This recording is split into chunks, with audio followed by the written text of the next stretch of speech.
Hello, ladies and gentlemen, and welcome back to Hobby Night. I am your illustrious rogue trader, Angela von Valencius, and I have leveled up the characters in my party since the last time that I saw you.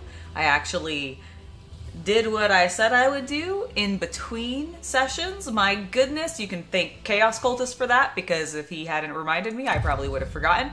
So, as you can see, everybody's taken care of. We have not respect Pascal yet because we have not had time since getting back on the ship, but that's fine. It's a low priority. He's doing fine. I did go ahead and switch him to a plasma gun as opposed to his melta rifle because I just wanted to. Honestly, like, the Melta would still be fine because he's getting close range, so the shotgun ability or, like, range of the Melta is totally acceptable, but I just personally like plasma guns more. I think they look cooler, and I like that they can overcharge. And so I did that. I also rearranged a few people's, like, accessories. Heinrich's is a little bit better at making people bleed. She's a bit better at dodging and etc. She gets some like bonuses to opportunity attacks or when opportunity attacks happen on her, etc. So we are now ready to go through this door and see what the heck is going on, Marazhai, because he is having a little fit because we traveled through the warp and Sound Thresh was like, hello, and he ate. So, oh boy. Great. The body's covered in hundreds of cuts, none of which look deep enough to have ended the victim's suffering in a single blow. Marazhai. I don't want to have to kill you, Bo. Oh, there's a ghost. Somebody open the door! Somebody open the door before he gets me!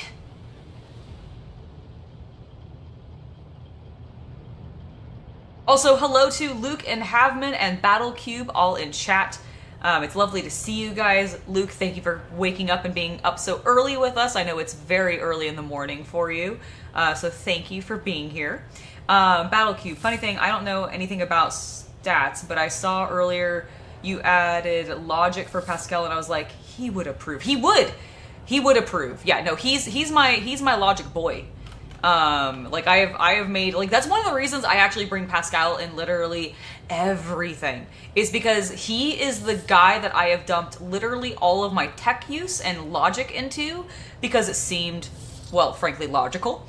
And that's why he's never left my side. He's been in every excursion that I've taken, outside of ones where he was just not in my party yet, or incapacitated in some way and unavailable to be so. The maimed, bloodied body looks like broken a marionette lying in an unnatural position. I mean, he's not really in that unnatural of a position, guys. Like, calm down. I think you're a little over-exaggerating. Marazhai, seriously, where the fuck are you? Alright, so we found some deck enforcers. Let's go talk to them. Hello? With any luck, the Xenos will stumble upon some of the traps the late Technomant left behind. Alright. Lord Captain! This enemy of humanity will not get in here. We guarantee it. As long as he doesn't go down the technical shaft deep inside the ship, then there's no way we'll find him. No way. Wait. Then there's...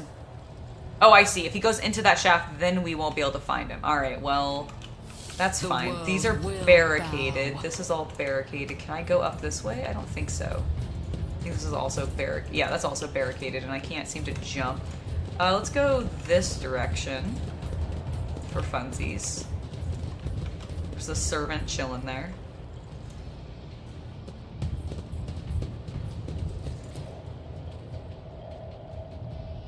The corpse is missing its eyes, and its face is horribly mutilated.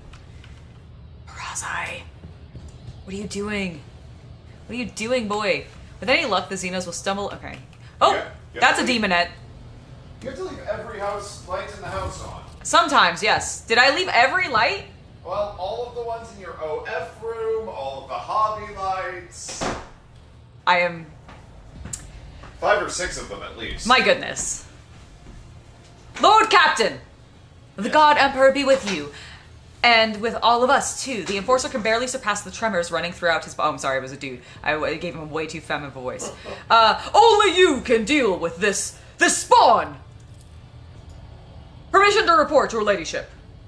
It started a few watches after the translation. Well, actually, they say this. Associates of yours has been acting strange even before that. As if he started hearing things. He was swiveling back and forth, like barking something in his like weird Xeno tongue. It was kind of creepy, actually. Then he suddenly like grabbed his blade and sliced his hand open. His own hand! It was freaky. It really shouldn't be freaky to you, though, sir. Have you not met Kabbalah? She fucking cuts herself open. Like, all of the death cultists do this all the time. You should really be more chill about this. Then he suddenly howled and lunged at people nearby. Like, that's more problematic. But him, like, mutilating himself, honestly, like, enough people on the ship do that I feel like should not be a concern of him.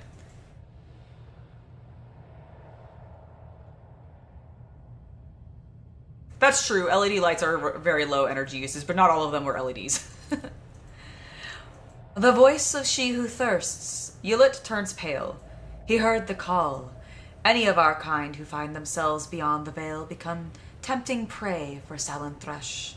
And your technology that protects the ship from her baleful influence cannot drown out the sound of her maddening voice. So, like, can you see her?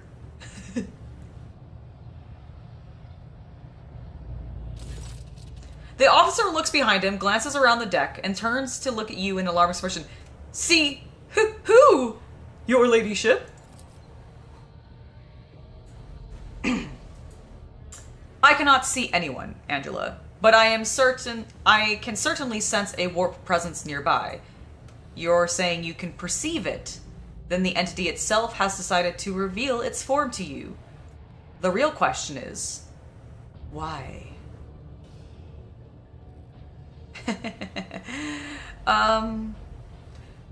How do I break the news to Heinrichs that I'm actually secretly, deep down, a Salanthresh worshipper? Like, my entire party would actually be so woefully upset with me.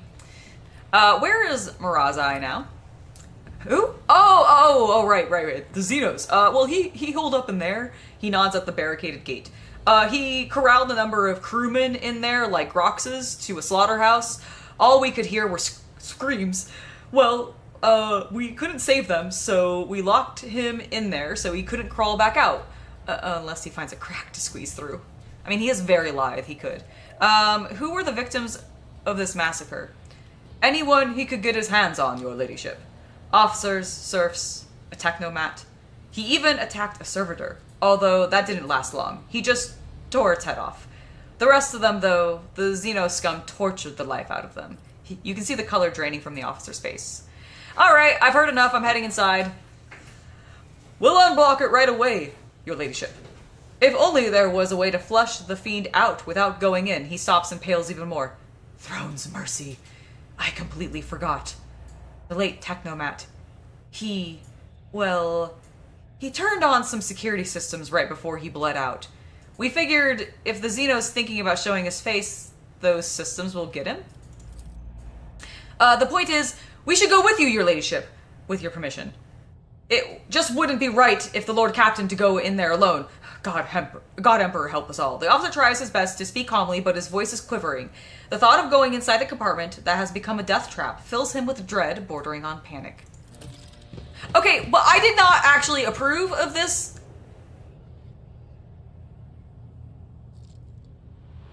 I was going to tell them that they didn't need to, that I am perfectly capable with my retinue to take care of this. However, apparently they're just gonna run ahead without me. How dare they? How dare they? I am here for the party. Oh, the Demonette's here for the party, you mean, Battle Cube. I get you.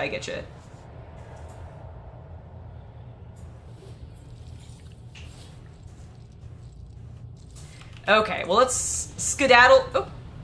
Who is this?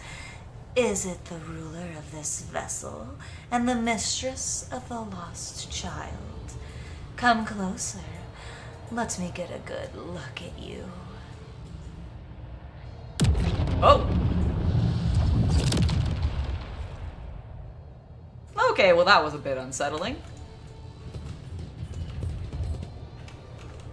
Oh! There she is again. Let's seize the opportunity. I can hear the beating of his heart, the roaring blood in his veins, the pulsating fear in his black soul.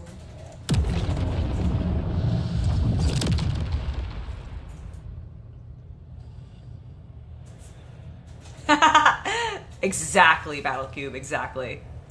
Is it wardled or a trap? Alright, it's just... Oh, is that the Technomat? It looks like it. He's in red. Oh, he's a lovely med kit.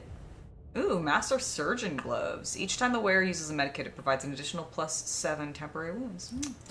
That might be decent to put on Kabbalah, but I think I have something pretty good on her right now. Alright, Heinrichs, I do need you to approach this demonette on your own without... I know you can't see her, but... Oh, actually, these are probably normal... I'm sorry, Heinrichs, I grabbed the wrong person. Please come back here. Kabbalah, you're actually who I need. And Nope. you. Alright, Ulfar, I'm sorry. I didn't mean to pick you up. When the time comes for me to step into this world, he will be waiting for me. Oh, I don't like that. Excuse me, demonette lady. An orc and a guardsman meet on a hill for talks. The orc gets angry. We go to war. Tau meets a guard on top of the same hill. The Tau claims unfair. We go to war. And you know what? That's accurate. The shadows reveal their secrets. MG. Okay. Oop. All right. Let's. I see what others do not. Yep. I see them. Kabbalah. We're dealing with it.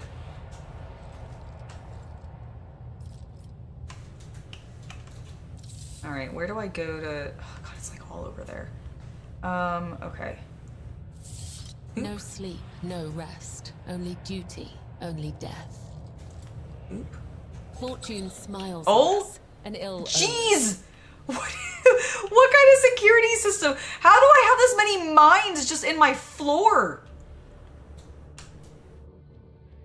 Okay, hold on. I need to... Oh, fuck. Okay, hold on. Where does this one... Is this one? Okay, this is... Okay, I think... Okay, I need to get over here first. Alright, keep going, keep going. Death walks with me. Oh my goodness, okay. You're fine. You're fine. Everything's cool. Disarm that one. Just as I was Beautiful. taught. Okay, now come back here. Run over here, disarm that one. I do what I must. Wonderful. Okay. Now, where's this one? This one's over here. Alright, so we need to get rid of this one. Oh! I thought she was gonna step on that. Would he be proud? Am I? I really thought she was gonna step on that. Okay, we need to now go this way. Oh, we can actually just get rid of this. It's just a mine. Just as he ordained. Okay. Come over here. Now take that one out. I do what I must. And this one. Just as Woo! I was taught. So proud of myself I didn't accidentally step on anything! Go me. Alright, is there anything? I can open this door. Kabbalah's standing right next to some goods. Let's collect those. There's a barricade. I'm gonna talk to this enforcer. With any luck, the Xena will stumble on some of the traps. Oh, you mean the ones that I just disarmed? Alright, let's go in this door. I worked on that all day! No, the Technomat did it. It's fine. I sense something Oh. nearby. My goodness. So many traps. Just as he ordained. Oh, there she is again. The world trembles beneath my feet. I have come because the prince wills it. The souls of his progenitors belong to him alone. None will escape his embrace. Alright, well, I'm glad that Silent Thresh willed it. It's always lovely to see Slanesh, to hear from I the do Dark what I Prince. He is lovely. Turn, I have not played Mordheim, City of the Damned. You're talking about the tabletop version, right? And as opposed, well, I guess it's There is a Vermintide. video game. Is there a video I game? Let's Play Dead Alchemical Rabbit. Oh, that's right, you did. Sorry, it's been so long, I completely forgot. I have not played either. Because I think there is also a tabletop version, if I'm not mistaken. Well, yeah, that's what it's based on. Okay, I just wanted to make sure that I wasn't completely off on that. But no, I have not played More Time. You know, now that you say that, well, I'll just see how well it runs modern. It's abandonware is the one problem. That's what I was about to say. I was like, I don't know how well it's going to run. One thing I have considered doing on the channel, and I would need to check and see. I don't think the co-op works super well, so I'll probably just do it solo. But Dawn of War is something that I've played it once before, but I kind of want to go back and do it again. You're a lot better at video games than you used to be. Yeah, and I just even though I'm still not the best at RTSs, I feel like I'd have a lot better handle on it. Also, I've never tried any of the DLC for Dawn of War, so maybe going and trying, I would want to probably do a stream where I play a little bit of just the main campaign to get myself familiar with it. I don't actually know how the DLC works. I don't know if you restart a campaign in order to do that, or if it's a separate campaign. They work as separate games in Steam. Okay, I understand. If you go to the Warhammer, if you go to W in Steam, you'll see them. There's 7 of them. Okay, I see. So my idea then is I'd want to get I'd probably run the tutorial again just to refamiliarize myself with all the controls, because it's been 5-ish plus years at least since I've played it, I think, or 4 at least. Did I play it on this channel or did I play it on Chemical Rabbit?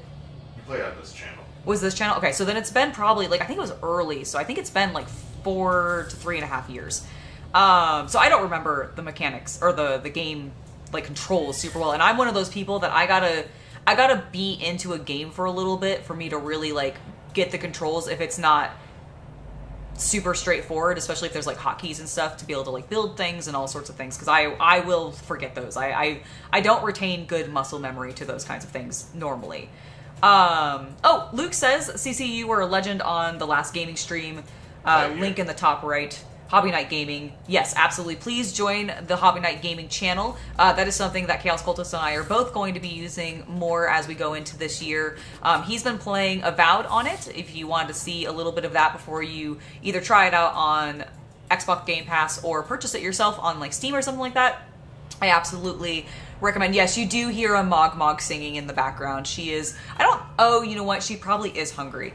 What time is it? Yeah, it's 6:16, and I don't think she wasn't up when I came up here, so I do need to go feed her. I will go do that in just a second before we confront Marazhai.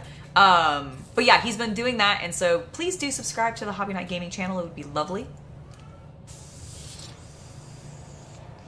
Also, CR3, lovely to see you in chat. Guys, I'll be right back. I'm just going to go get her some food so that she's not singing for the next half hour during the stream.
Alrighty.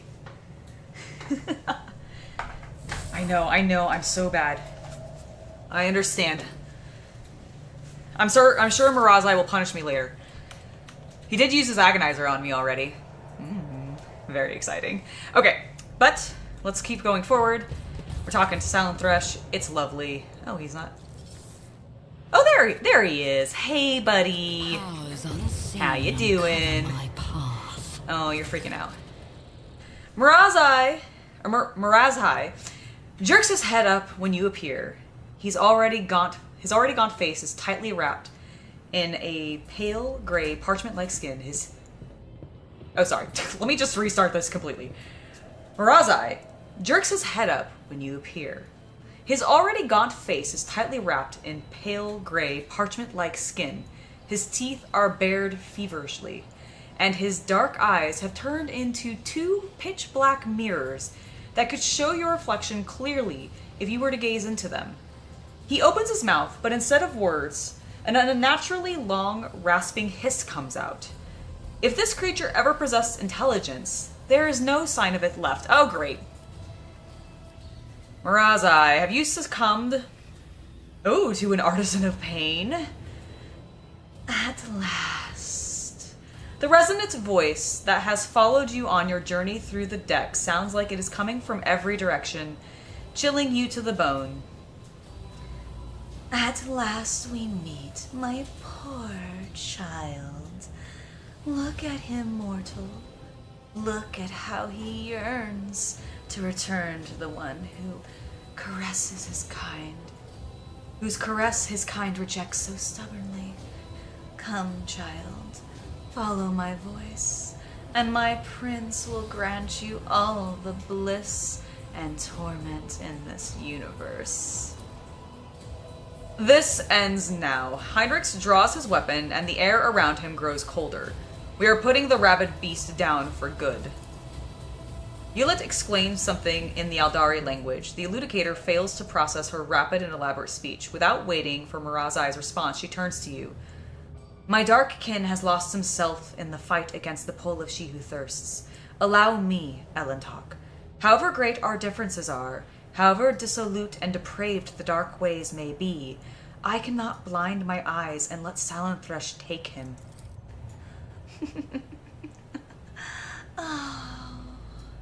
Sooner or later, all of his kind will step into my embrace.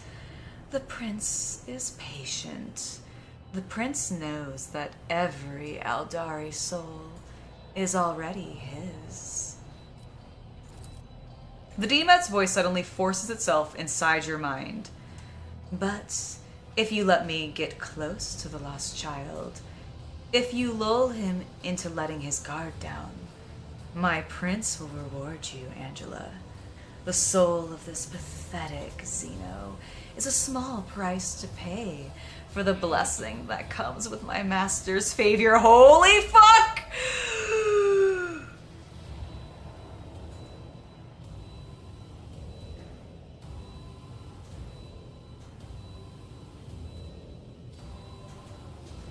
Owl cat! Alright, hold on. If I...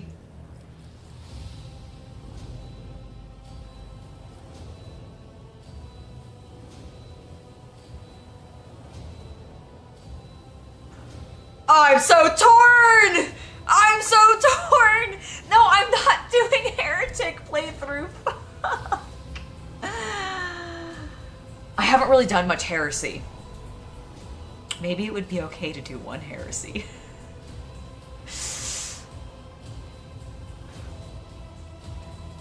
Heinrichs will hate me.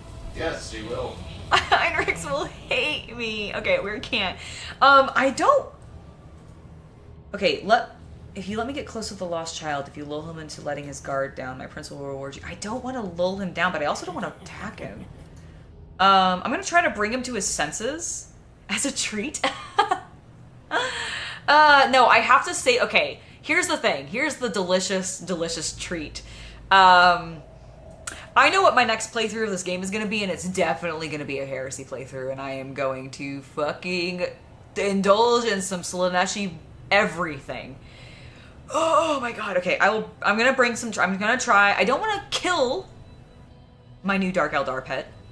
And I also don't want to sacrifice him to Salon Thresh, as delightful, as tempting as that is. Alright.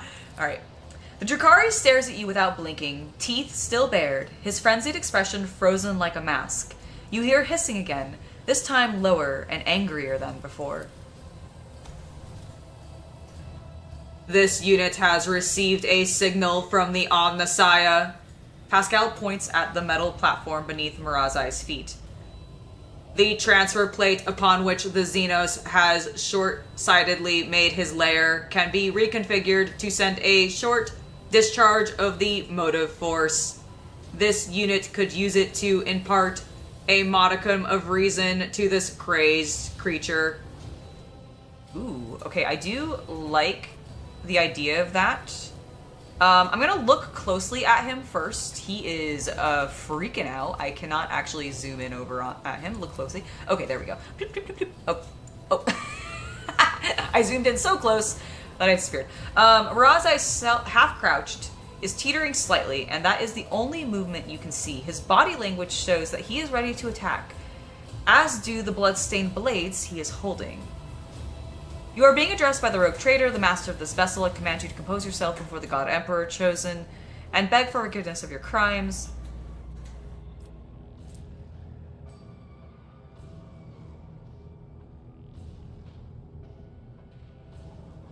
Ooh, okay.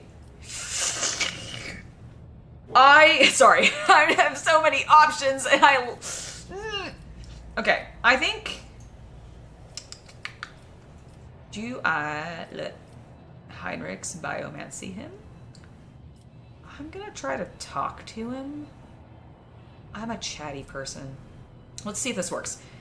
Marazhai, can you hear me? Let's talk. Okay, your confident voice reverberates through the metal room. The Drukhari blinks, then blinks again. The mirror-like surface of the eyes seem to ripple, as if something else is beginning to surface apart from the soulless reflection, something vaguely resembling awareness.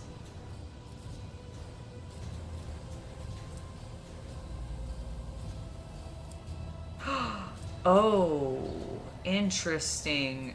I don't know if I can succeed at that. So I have lore warp 65. I think I'd succeed at the, can you, would I succeed at that? You already did. Okay. Alright, let's boost his confidence then. How many disjunctions did you survive in Kamara, Marazhai? The warp is powerless as long as you refuse to let it take hold of you. Master yourself. Your words appear to have reached Marazhai's mind. He shakes his head and closes his eyes. Then you watch him take a deep breath and relax his shoulders ever so slightly. The laughing in your head turns feral. Why are you confusing and tricking the lost child? The end is decided. The end is inevitable. Alright, what about all the talk of the great Eldari race? If only you could see yourself now, you worthless, quivering beast. A mirage was all it took for you to soil yourself. Oh, I do like that. Marazhai blinks and his eyes ignite with a familiar look of fury and wounded pride. I will rip out your tongue and make you swallow it piece by piece, along with your own teeth. The air behind Marazhai ripples, and you watch as the demonette's faintly visible silhouette bleeds out of thin air. The horrible mouth is sneering triumphantly, the large pincer rising higher and higher.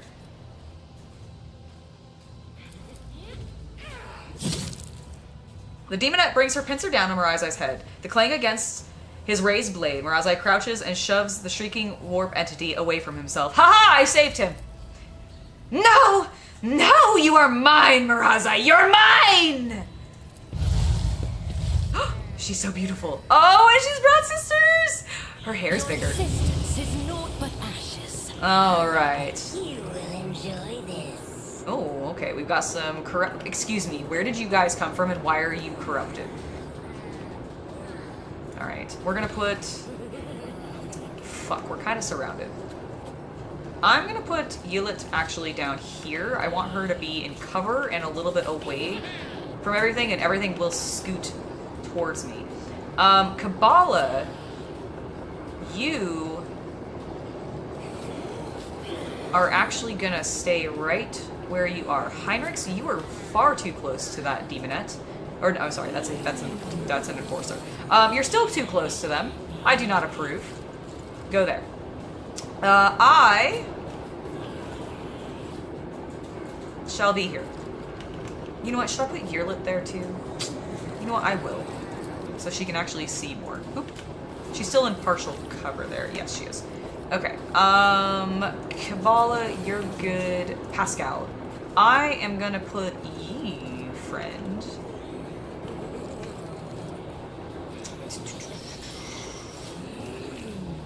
I'm actually gonna put you over here to help Marazhai. The Space Wolf is gonna... Nope, that's Pascal still. The Space Wolf is gonna go here, because I want him to deal with these, because I think Kabbalah can easily take probably these 4. She can tank this for me. Yearlit and I can pop into this. Okay, I think we're in a good place. Let's go. Alright, Kabbalah, or sorry, Yearlit goes first. Let's analyze the enemy. I'm gonna analyze this ecstatic demonette. Lovely. We will do a precise attack. We are in cover, so I'm gonna do that. You absolutely must. I'm going to poise to strike against you. I understand your intent. And then... Oh, I'll have to show you guys. I also... One thing I forgot to tell you about. I gave myself a new gun. Good morning / late evening to you, Metallica Kind. It's lovely to see you. Angela is considering... I am considering electroshocking people. It's true. It's true. Metallica Kind. You missed it a little bit, but I was given an offer by Salinthresh, my dear sweet Slaanesh, and I refused it because I'm not playing that role this time. But I'm so excited for when I do a Heresy playthrough. It's going to be amazing. No, it would be too long. I was considering, I was like, what if I do that on like OF or something? But no, that'd be way too long. All right, let's keep going. Shoot!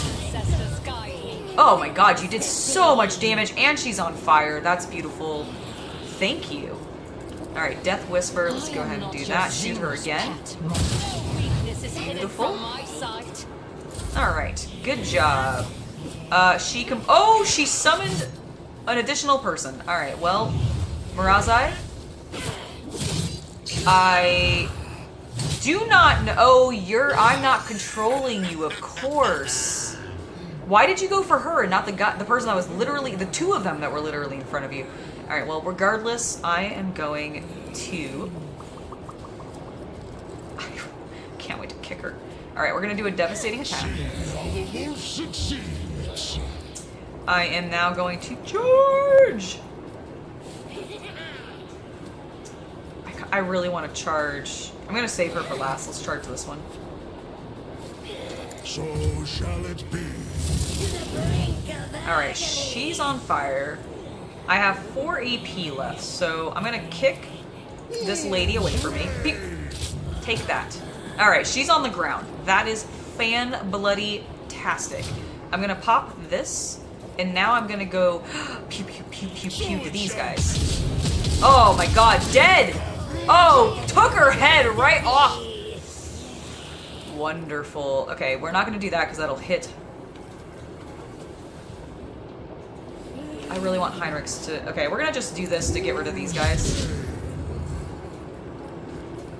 Alright, that actually... He survived that. I'm so intrigued. Alright, I'm gonna run a gun. See how the wolf succeeds. Oh, there's more over here. I see. Well, let's deal with that then. Let's...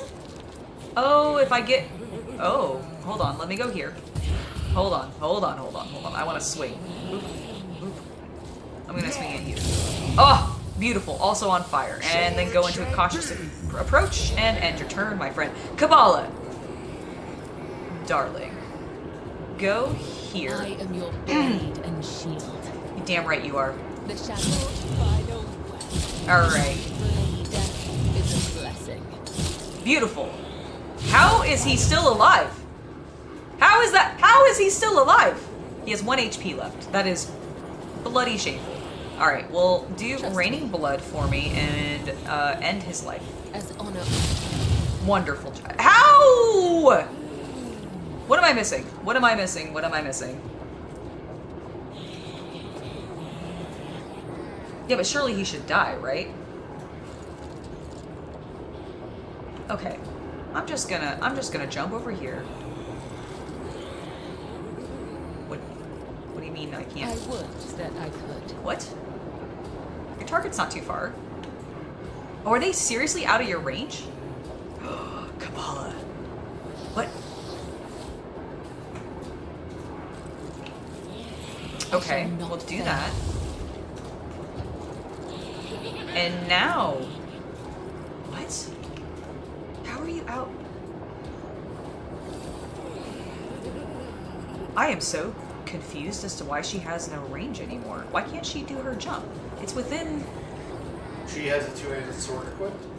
She has a double. She's Okay, got... well, that's why she has no range. Well, but she should still be able to... She should still... I'm using her Death from Above ability, which allows her to leap. This guy is within her range for leaping. Oh, I don't know. That's the Line thing of sight? But he's definitely in line of sight. I'm so... What? Does she have a debuff? That's what I'm looking. She has 1 debuff, but it's just Horrors of the Warp. So it's just a reduction. Okay, I So- don't know. That's fine. I must have just like used up her move. I mean, she has no MP left, but I didn't think that mattered with this one. Alright, well in that case, I'm gonna make her elusive.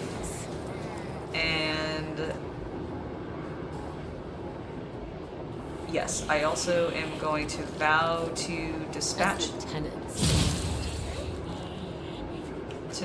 that mark. The shadows. Okay, I don't know why that didn't do anything before, but it didn't. Alright. I'm suddenly able to jump. There we go! Dispatched him.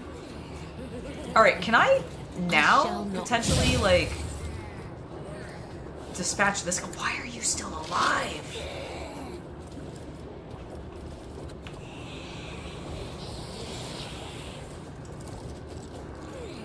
Trust me. Giving her a little blood stack. Okay. As honor ordains.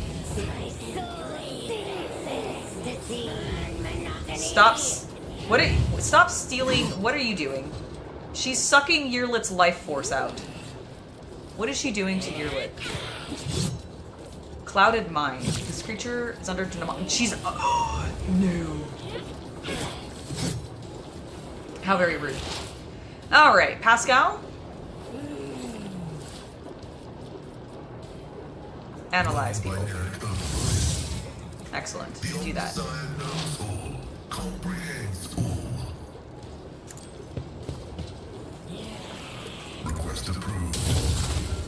Alright, now I would like you to whack her. Oh my god, she dodged you! How dare!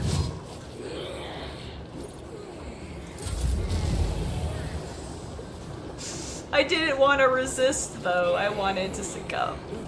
It's fine. I'm gonna have to kill this demonette because she is controlling my darling Yearlit.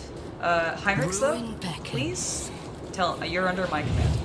Take that. Guides me. Let's give you a little crown. No guidance. I'm gonna pop press the advantage before I forget. I am going to... Who has an... Oh, look, he has an ability. Alright, do that. Beautiful. And now I shall shoot her. Purpose guides.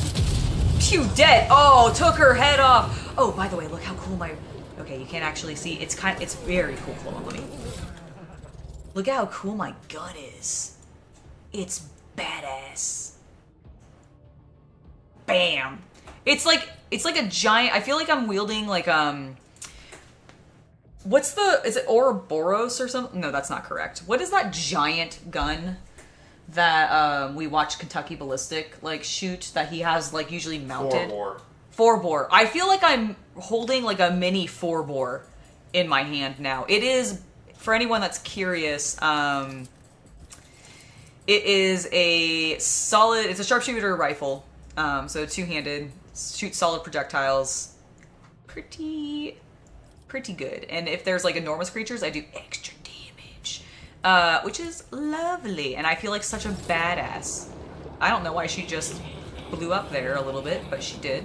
Oh, I literally have a heroic act that I can activate. I can apparently not put it on Heinrich's because he's too far away from me. So I will hold off and let, I think, Kabbalah, actually,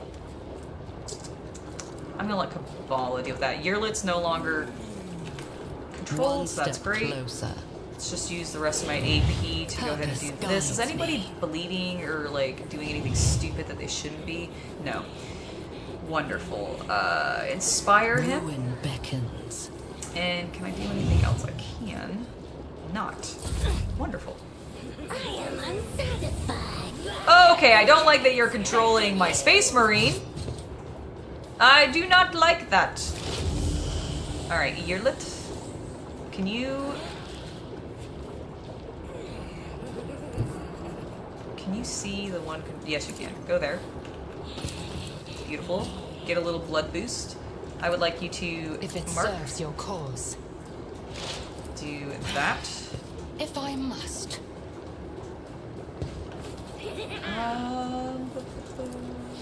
If it do that. serves your cause. And now shoot her. Did you miss? Did she miss? No, she dealt a limited 43 damage. Alright, cool. That's fine. I will take another shot. This tedium is beneath me. You can do it. No, you didn't do it. Oh, I should have done perfect shot. I'm an idiot. Actually, I could have done all of these things. I wasn't thinking. Alright, it's fine. Minds exist only to be broken. Slow and painful. Leave my Eldari. I'm done playing with you. No, he's having a good time. Kneel before me, crazy. Okay, how come this guy isn't dying? I don't understand. Marazhai's like, why won't you die? And he just keeps stabbing him over and over again. Alright, well.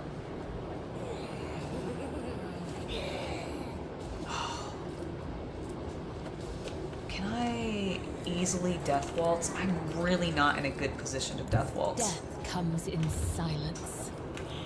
Alright, go ahead and slice the dice, please. Bright flame. Maybe that guy won't die until she's dead. Caught by the web. She's really into this, though. Like, super duper into it. Alright, As Blood the Oath. tenets demand. I would like you to go ahead and give me a big I shall swing. not fail. Oh, beautiful. I am The shadows will see it. I'm done. sorry. Well, I'll work on satisfying you, my dear. Here, does this satisfy you? My soul sings in ecstasy. Alright, we're gonna do it. I'm death waltzing. Screw it. Be shed as thou wilt. Your I almost soul dumped my water. Brink of agony.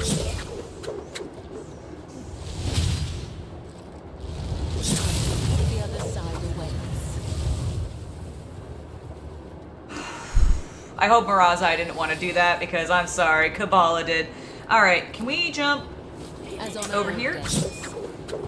And then can I do it again and actually kill this guy now?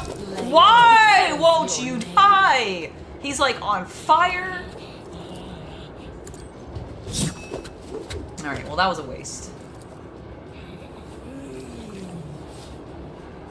Heinrichs, if I hit you, I'm sorry. Oh my god, so good. Alright, she is out of movement points.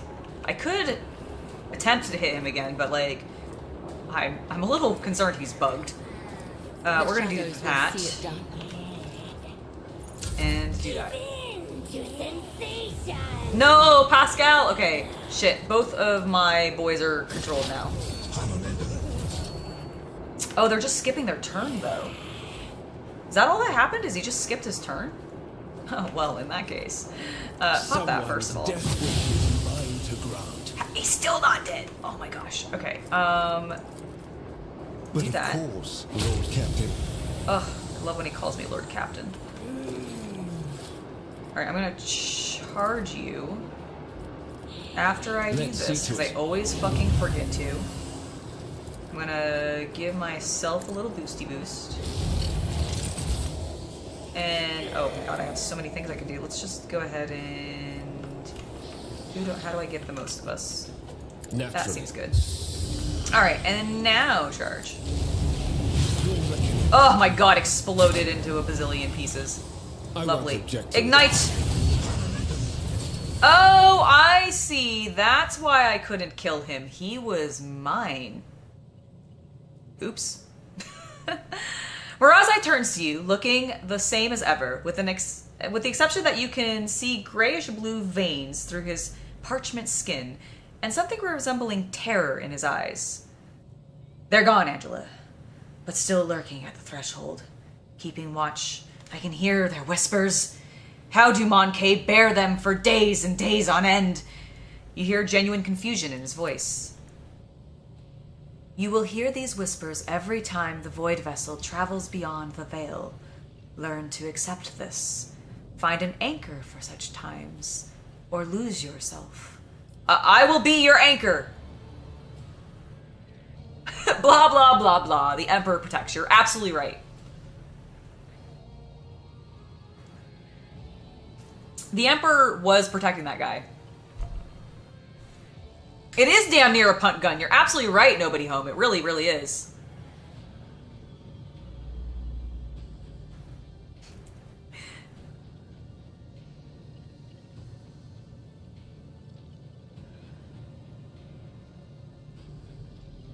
Exactly. Totally, Luke. You're absolutely right about that. Thank you so much for hyping up both channels.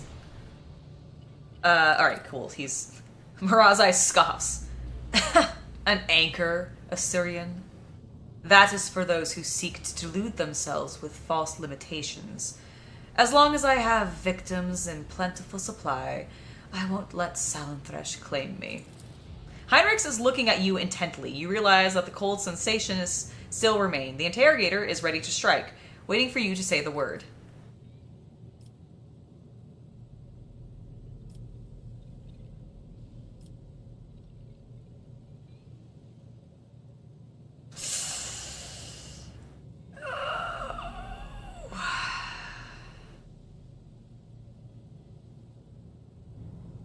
I'm really tempted to keep him, though.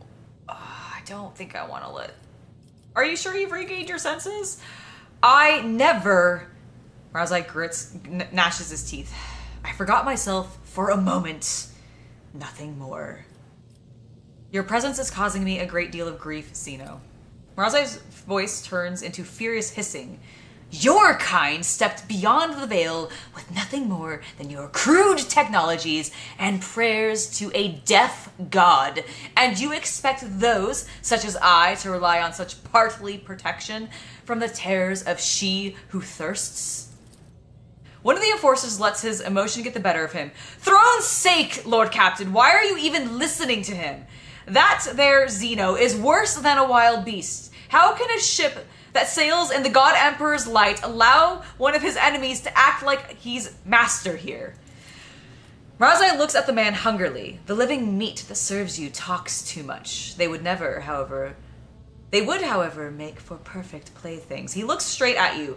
I need strength in order to suffer through your oafish voyages beyond the veil. If I don't obtain a source of such sustenance... Oh. Salanthresh will only keep testing my limits.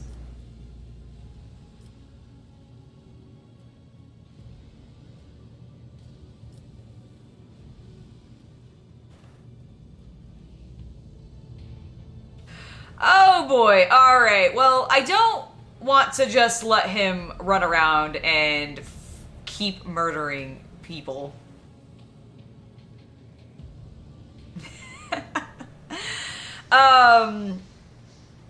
I forbid you from moving about the ship unsupervised, and from here on out you will be kept under lock and key during warp jumps. The alternative is death. The choice is yours. You can do whatever your heart desires down there, but you are not to leave its bounds during warp jumps. Ooh. Oh god. I'm so torn because like I like the Drukhari. I like the Drukhari a lot. And I really want to see if I can have a relationship with him. I know, it is great how many times you can send people away, like you can like kill people in your retinue, you can like disavow them, like it's crazy all of the stuff that you can do in this game. Alright, hold on. Let me look at what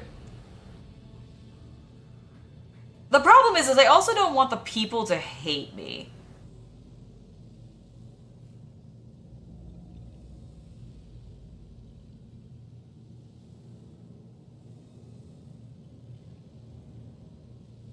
I'm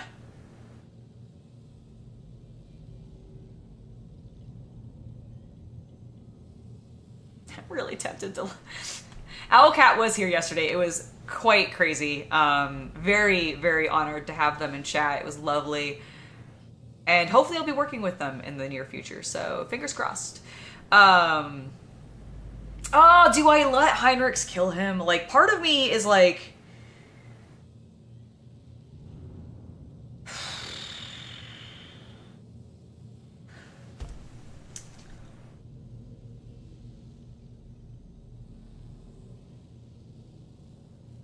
I'm trying to figure out where I would... yeah, basically, because I can have Heinrichs kill Yirlit. I can have him kill Adira, because she's an unsanctioned psyker, so I can have him dispose of her. I can dismiss literally everybody. I can dismiss Heinrichs, I can dismiss Abelard, I believe I can dismiss Cassia. I'm pretty sure I could technically just straight dismiss Yirlit, Adira. Like, I think I could dismiss everybody. Like, I'm not killing them, but I'm telling them, get the fuck off my ship. You're not welcome here anymore. I think I can do that. I think I can kill a lot of them, especially the Xeno and anybody that could lead chaos.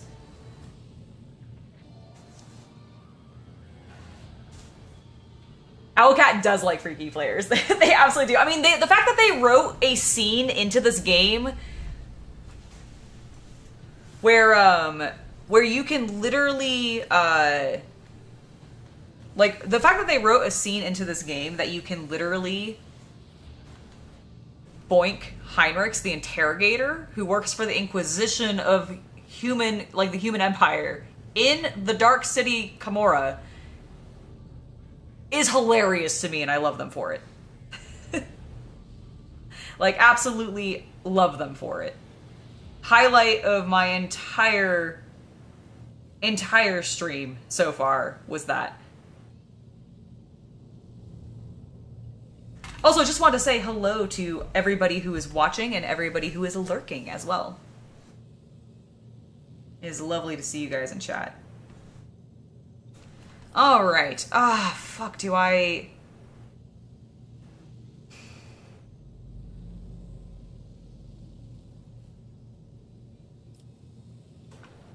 I mean, giving him his way is gonna let him... It's probably gonna open up doors. You know what I need to look up? I know he could kill me.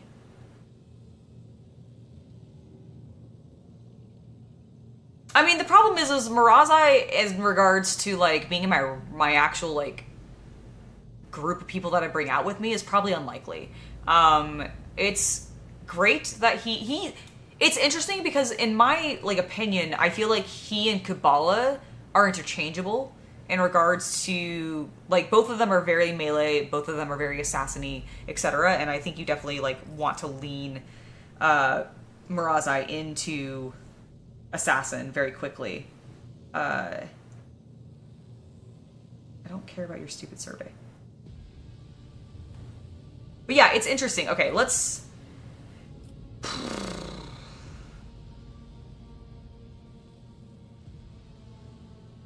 I know. All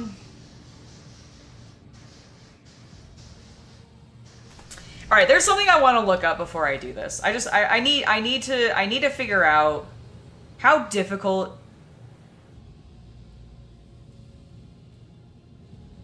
is it to, like, actually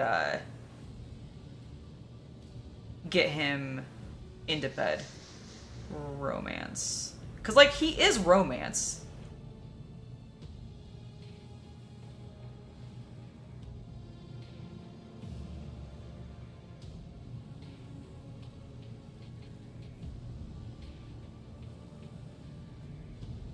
Ooh.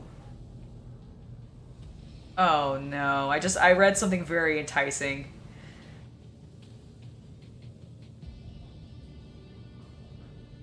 Oh. Oh shit. Oh,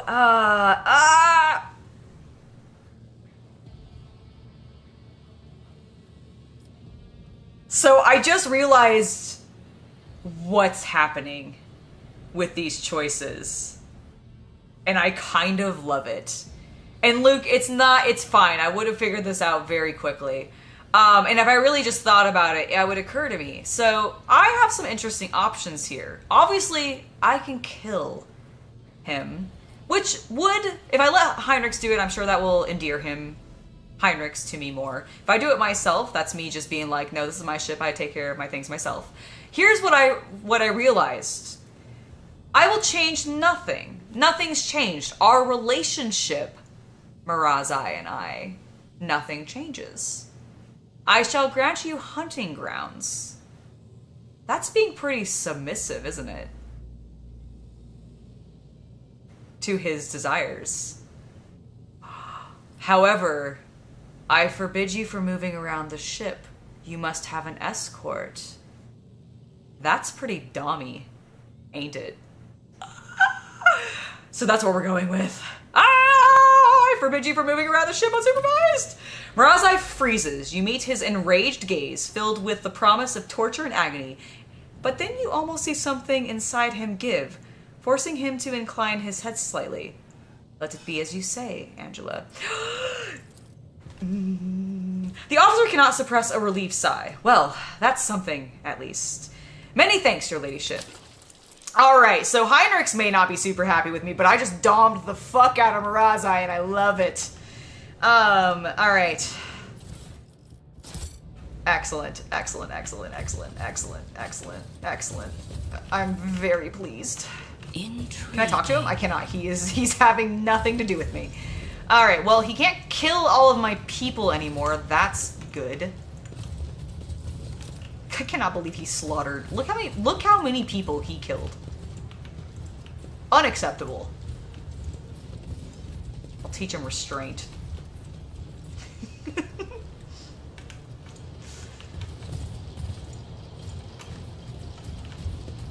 Oh, and then his poor kinsman will just laugh at him. It's gonna be hilarious.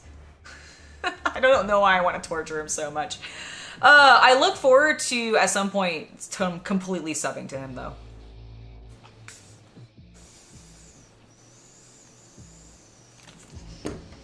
But I really don't want to piss Heinrichs off. I will. Oh, we got a soft save. Actually, right there, but I'll do a second one for funsies.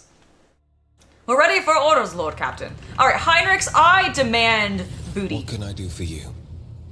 A slight smile filters across Heinrichs' face before being replaced by his typical stony expression. Oh my god. Oh, look, see, I can still have him kill Marazhai. See, I can literally have him kill Yulit, Marazhai, or Adira. I wish to speak to you about a personal matter. Oh my god, I can still have a regicide lesson. I would like to spend some time with you alone. Then let's not waste any more time here. Yes, please. Damn, I finally get. Yes! Yes! I have been waiting so long for this. Oh my gosh, he's sitting up. Finally!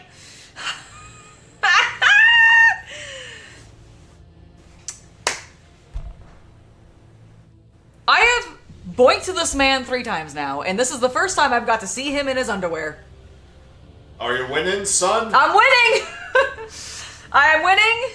I'm winning. I boinked Heinrichs, and look, he's on my bed. I actually finally got to see him. Zoom in. E and Q, dear. E and Q. I can't really zoom in any further, unfortunately. No. That's fine. All right, let's talk to I him. wish I could stay here with you for a while longer.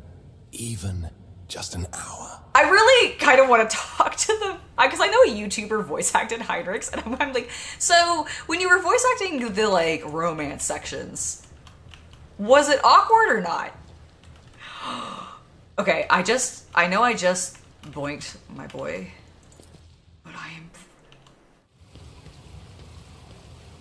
I gotta clean up. We gotta maintain. We can't go out smelling like sex, okay?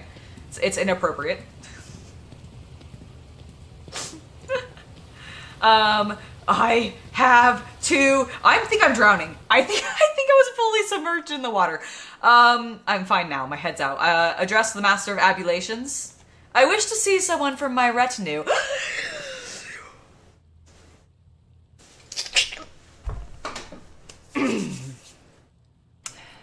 For now, we're just gonna bring in Ulfr, because I wish to listen to one of his sagas. However, you bet your damn ass we're gonna bring Marazhai to my Abulations quite soon. I kind of want to talk to him first before I actually like bring him in here and see if I can get a hint as to what might happen. I imagine it will be painful. I imagine it will be painful. Ulfar, at once! Let me summon the Space Marine. Oh, I wonder if he voice acts this. I don't think he will. Should I grab Chaos Cultist? Or do you guys think I'll be okay if I just, like, read Ulfar normal? Because I'm not going to try doing, like, a deep voice. I'm just going to go ahead and do it. I think Chaos Cultist is actually, like, working on some Legion Imperialis, so I'm not going to bother him. I am very clearly winning. Okay.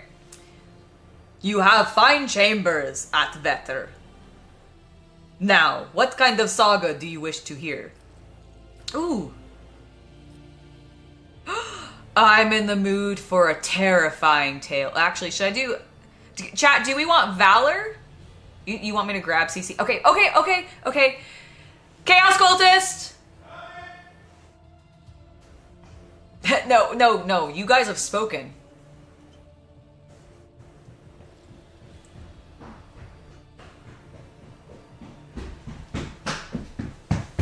I require... Oh, thank you. You didn't have to run. Could you voice Ulfar for me? You have fine chambers, 8 Vater. 8 Vater? It's Vater, I think. Vater. Now, what kind of saga do you wish to hear? Alright. I do want a story. Do we want a tale of valor? Or do we want a terrifying tale? I think I only get to do this once. I have yet to be able to invite a person back a second time. You're also blocking him.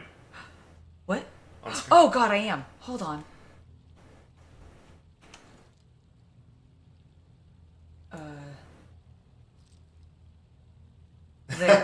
There. I'm in the middle now. Okay, there he is. He's hanging out. He's by the painting that I assume this is actually the painting that Cassia made me, and I just left it here. I summon him, and then I can just tell him to fuck off. I'm gonna go. You know what? We're gonna go for Heroic Tale of Valor. I have seen my brothers accomplish many fine deeds, but I will not tell stories of them today. Instead, I will honor the valor of a mortal god's maiden named Soraya. When all of her comrades had fled or fallen, she alone stood and fought with us against the unholy scourge. She died with honor, a las pistol in one hand and a torn banner in the other. Fragile is the human form that stands with the Astartes, yet those with heart aflame a hero's honored place will claim, beside the All-Father's children. Alright, well, okay, apparently I can actually ask all of them.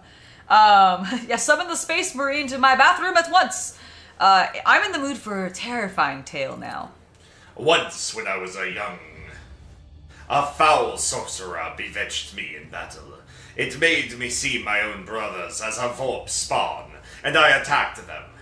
Good was my fortune that our leader made short work of the scum before I could harm any of my brothers, and great was my horror when I realized what I had nearly done. Foams the mouth of the spellbound runt, biting the flesh of prey misperceived. The sorceress grief will forever remember, the pup scarred by brotherly blood, all but spilt. Alright, now, something amusing. Once my brothers and I clashed with a throng of orcs. On the 5th day of the fray, Brother Harad skewered one of the meaty bastards with his chainsword, and his sword got stuck. The fight still raged on around him, so Harad just kept swinging his sword, and the impaled corpse along with it. And that is how he got his moniker, Harad Bobfang.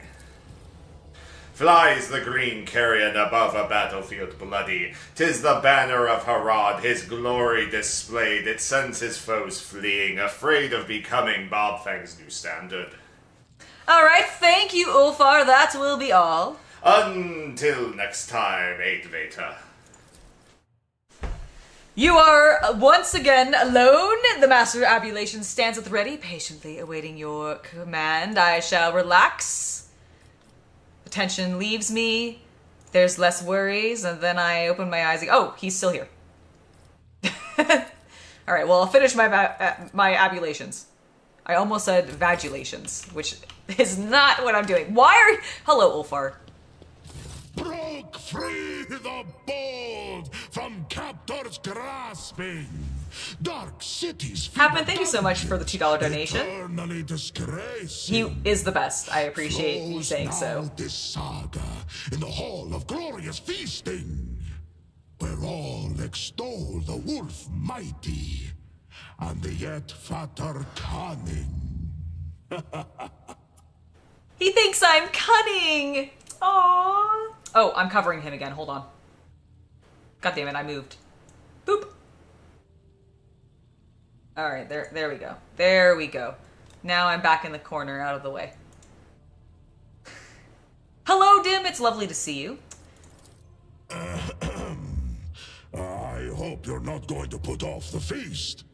Our escape demands a grand celebration. See, I can send him for my retinue. I'm not going to do that. What are you planning to do with your newly acquired freedom? Find my pack. As we speak, they are likely performing some bloody service for Calcazar. Did you finally move? For that reason, I want to have a word with the Inquisitor. Oh. Okay, well, apparently I must take my leave. Interesting. Heinrichs, did you know the Space Wolf wants to see your boss? I wish I could stay here Okay. with you. Well, I know, but you can't. Even Get out of my bed. Just an hour. We have shit to do, Heinrichs. Let's get back to work.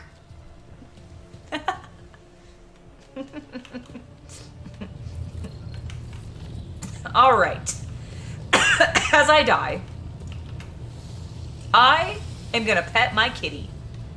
Durr, it says. Beep, beep, beep, beep. Look how cute it is. All right, let's actually get to do some shit. We have been doing so much talking, you guys. So much freakishly long talking. We are we have a number of things we can do. One of the main things I want to do is I need to find this fucking Gene Stealer cult thing. So we are looking for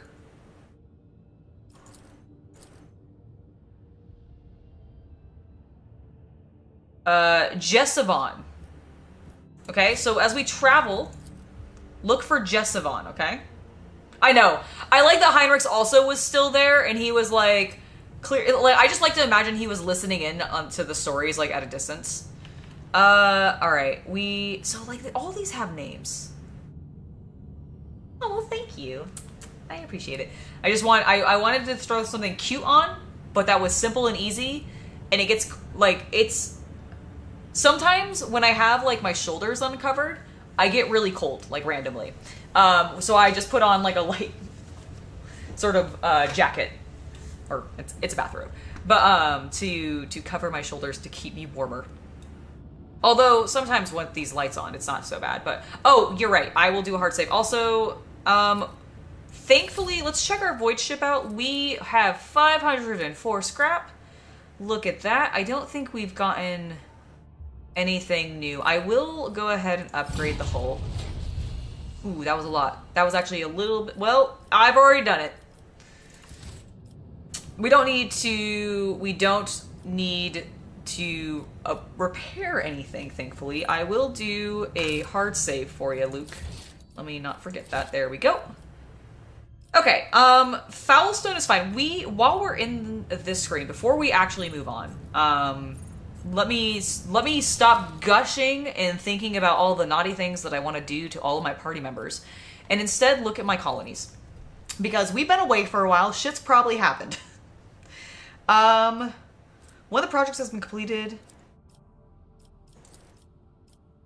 Okay. By showing allusions to the masses, the people... It's possible to gain a lot of attention and attract pilgrims. Okay. Sure. That doesn't seem to block anything. So I'll do that. What can we do on Janus? I don't have enough there. I don't need the church and stuff, and I can't do any of this stuff. Alright, Dragonus, what can we do with you? Holy Prophet. Aha. Let's execute that. Vebos. Ooh. There's many things we can do.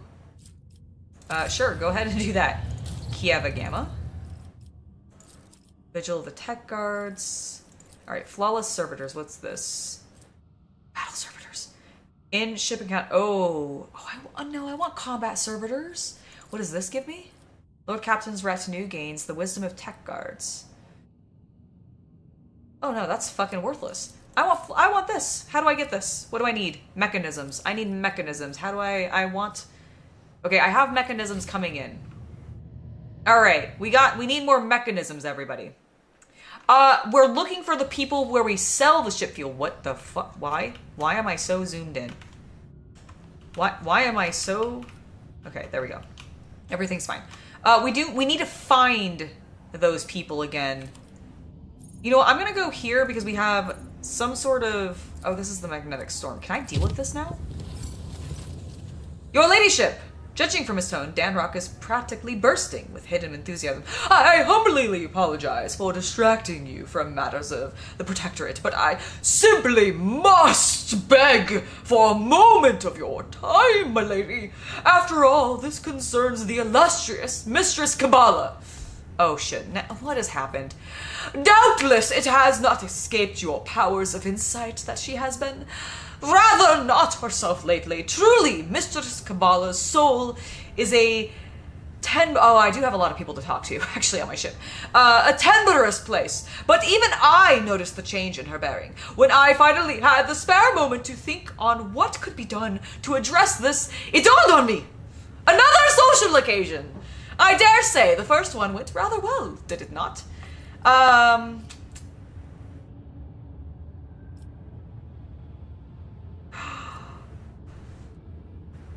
Do you think I... Oh no. know. I don't actually know if she would like that. She's very, very, like, stressed out. But I kind of love the idea of throwing her another party. Also, I think it's hilarious that he came up with this idea. Fuck it, I'm doing it. Marvelous! I already have some ideas in mind. This time, a more private engagement on Dargonus, with a view from the spire. I shall begin the preparations as soon as we arrive on the capital world. When you are ready, just find me at the palace, and this most pleasant evening can commence. I can't believe you would go to a Janra Stan Rock scene without me. I'm so sorry. I've been doing him, like, I did him all through the last, like, episode, so I apologize. Also, can I pause us for a moment, chat? Is Danris is Janris setting up a romantic private date for me and Kabbalah?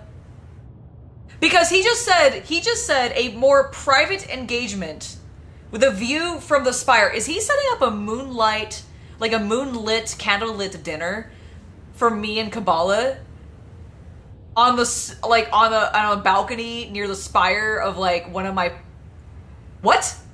Oh my god, that's so cute. My people love me so much. Lord Captain, we have visitors on the bridge seeking an audience. Your presence is required. Alright, fine. Very well. He does. He does just want a party. Which is so funny, because he constantly, like, bitches about Jai spending all of our money on frivolous things, and the man just wants to spend money on frivolous There are parties things. that he's not invited to. I understand. He's... Whoa. Yay! Yay! I think we're cheering. Yay! Woo! Woo! Yay! Speech! Your ladyship! The High Factor bows low. Every few moments, Danrock brings a perfumed cloth to his face, but his expression remains obsequious. Obsequious. Members of your crew have made a request to allow them to proclaim their most profound devotion to the Lord Captain. Personally. Young man. Oh! A man in a worn uniform bows awkwardly. Your Highness, gracious Lord Captain, please let me speak on behalf of the whole crew and everyone and express our gratitude to you, officially, so to speak. The kind of leader you are, the way you treat people, it's now known in every corner of the Expanse. From Footfall to the poorest, dirtiest, most unremarkable planet. All praise your dedication to the human spirit and goodwill. The people are recognizing me. It's fine. It's fine, everybody. Like, that's not why I was doing it. I actually just, I know how shit your lives are, and I was just trying to make it a little bit better. Everyone wants to serve. I think this might be a different one, so I'm going to give him a different voice. No, it's the same guy. It's the it's same guy. Everyone wants to serve under your command. There's no end to the volunteers. So the other day when we were clearing out an abandoned sector for new living quarters, we found a forgotten vault. Oh. Right in the bilge of the ship, literally beneath our feet. Wow. Well, it turned out the vault had some centuries-old weapons in it. They look a bit odd, but they're powerful for sure. The good tech priest helped with the assembly and consecration of the weapons, and now you can strike down your enemies with even greater might. Oh my god, that's great, you guys. Your ladyship, apart from the weapons, the crew has sent one more find to the bridge as a token of its eternal gratitude. A most ancient mechanism, which our tech priests have dubbed the Celestial Observatorium! Alas, its machine spirit refuses to heed their rites, which makes the device more symbolic and aesthetic than practical in purpose. Do you wish to see it? Hell yeah, I do.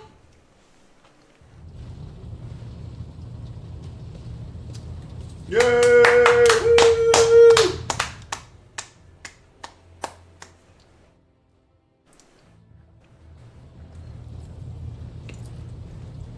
Hello? The Celestium Observatorium. I'm sorry, the what? The Celestium Observatorium! I'm done, I'm leaving. Bye. Looms over the deck. While the spirit of this ancient mechanism has gone silent forever, the words intricately inscribed on its frame can still serve as a source of resolve.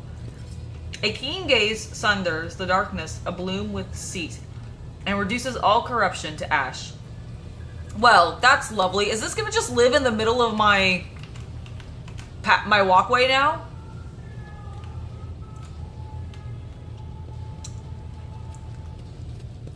I don't know if he just screamed it again or if he's watching the stream, but I just heard him yell Celestium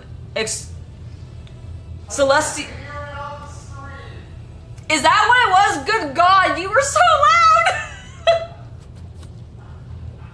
Oh my God. That's hilarious. Alright, okay. So my crew have put a big ass fucking statue in the middle of my walkway. Okay, everybody needs to stop desecrating my, Jai graffitied here. You know, I could have taken that up, but it's fine. We need to talk to a couple people. It occurs to me. We actually had requests for a number of people to talk to us. I'm gonna go talk to Kabbalah. She was not having a good time. I think she's on the other side. I always do this. Yeah, she's over here.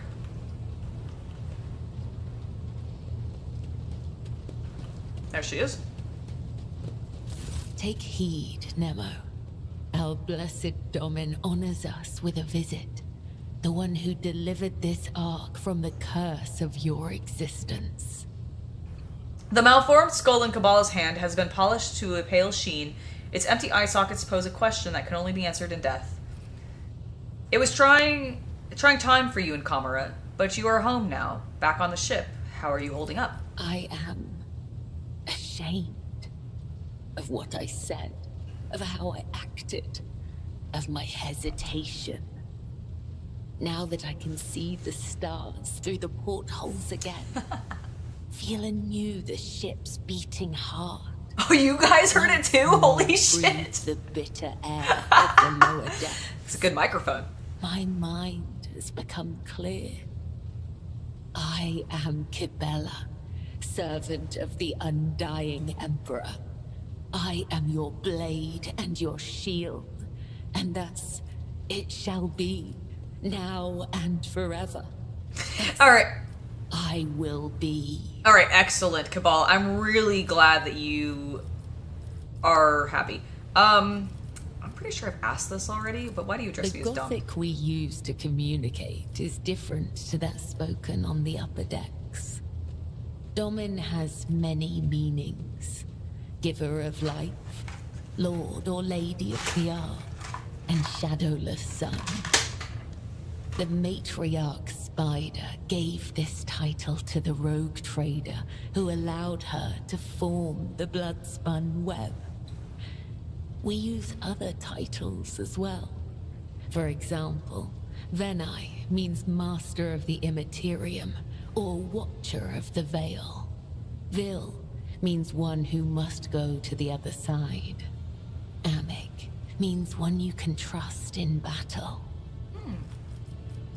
Let's talk about us. I'm here, Domin. I miss you. All of my thoughts are of you, Domin. Good. As they should be. Alright, I'm gonna... Alright, I had smoochy time with Kabbalah. I do think Jai wanted to talk. I know Heinrichs did. And I am way more eager to talk to Heinrichs. Heinrichs. Oh, I'm sorry, I went to the wrong side. Hi, Enrix. Hello. What can I do for you? Oh,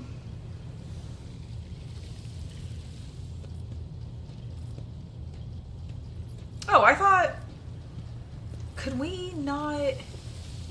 Did he not want to talk to me after we got... I thought he wanted to talk after we got back from... Okay, well, apparently I must take my leave. Alright, well, in that case, I think Jai... Can I ask, actually, him to get me... Oh, I wish to hear news about the Protectorate, to keep appraised of things. I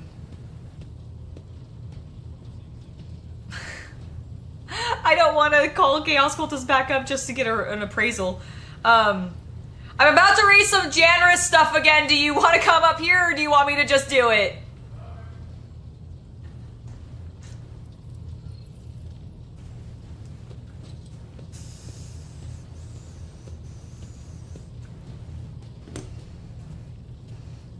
This is why I don't get my armies painted quicker.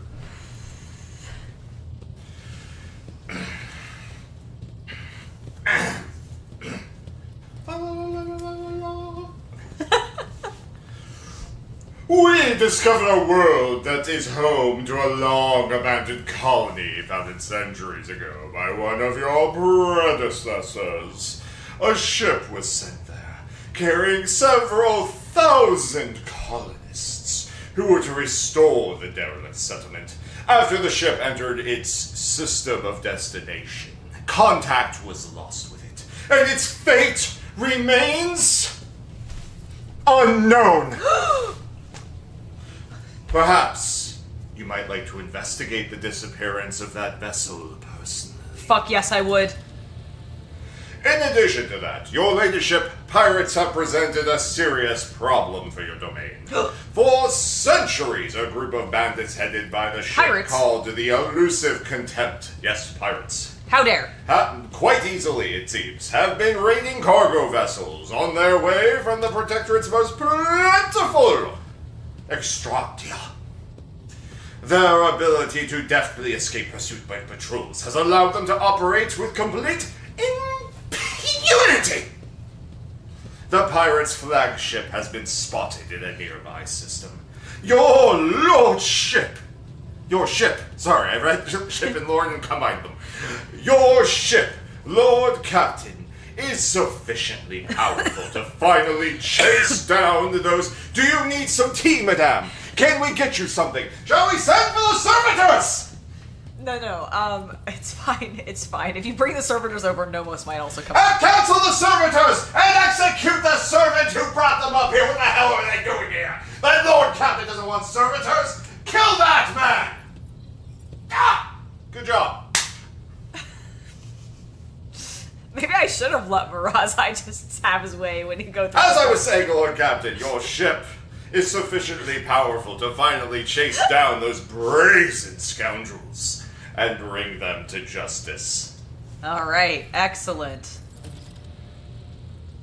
The Astropathic Choir has received a series of alarming messages concerning the Narmer 4 system, where a dangerous space anomaly has supposedly manifested itself. Oh no. Its nature is unknown, but the fabric of space within the system is reported to be, well, curved and unstable. It is said that any ship entering the region disappears without trace. I believe we ought to be prudent and steer clear of that system entirely. Oh, well, I don't think that's going to happen, Generous. The Factorum hesitates, as if unsure that what he has to say is worthy of your attention. There is something else, Lord Captain. Yes, what is it? The ship's astropaths have cut echoes of alarming messages. Unidentified ships abandoned by their crews have been spotted in several systems of the Expanse. It may only be a rumor, but those who encountered them have gone missing. That is all, your ladyship. Oh, well, thank you. All right, I'm gonna respec Pascal off camera. Thank you, Halfman. Yes, thank you, Havman. Appreciate the tip. Like, for CCing, I shall await your instructions, Lord Captain. Excellent. Thank you, Janris. Alright. Let's go talk to Jai. I think she wanted to say something. You are spoiling me with the splendor of your presence again, Shireen. Have you decided to treat your soul to the fruits of my eloquence? Or do you wish to discuss business with the newly appointed owner of a Mercatum Tabula Officiale?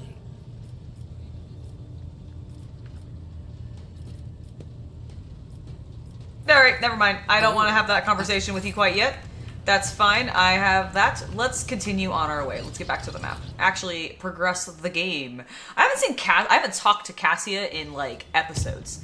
I just want to remind everybody, it's been a while. Now, I don't think I can do anything with this magnetic storm yet. But I have a new device at the center of my bridge. And I'm kind of curious if, like, maybe it is tied to this magnetic storm. The magnetic storm is raging above the planet. Alright, well, I guess maybe I'll return someday then. Just kidding, I won't be doing anything. This is an artificial object. What is this? Have I done this before? All unusual noises on the bridge cease when the shadow of a gigantic void ship seemingly appears out of nowhere. Sails past the stained glass windows. It seems forlorn. The hull is tarnished. The lumens are dead, and the windows are broken and shrouded. The auger crew can't recognize the signature of its silent engines. They only manage to shed some light on its decrepit hull and make out the faded name of the cruiser, Queen's Lament. The Voxmaster reports bleak, somber silence. The bridge has received a Voxcast from the dead void ship. Accept the signal. Vigdis conducts a full Vox system check and reports that the communications are in order, even though only eerie, unnatural silence can be heard through the Vox. Worried murmurs sweep across the bridge. The officers are certain that this is the void ship of the old ghost stories. The Queen's Lament has appeared countless times in all corners of the Imperium. Like a ghost, it manifests out of nowhere and just as mysteriously vanishes in the darkness of space, taking with it those who dared to board.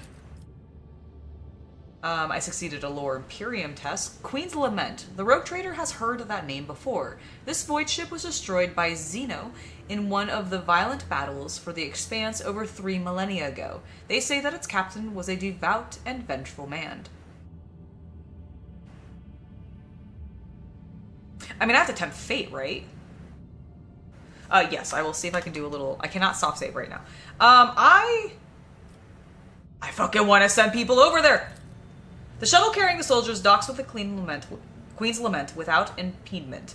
Using the disparate blueprints of other Imperial cruisers, the scouting party sets out to the bridge, following the dark, unpowered corridors, and somehow retain oxygen and gravity.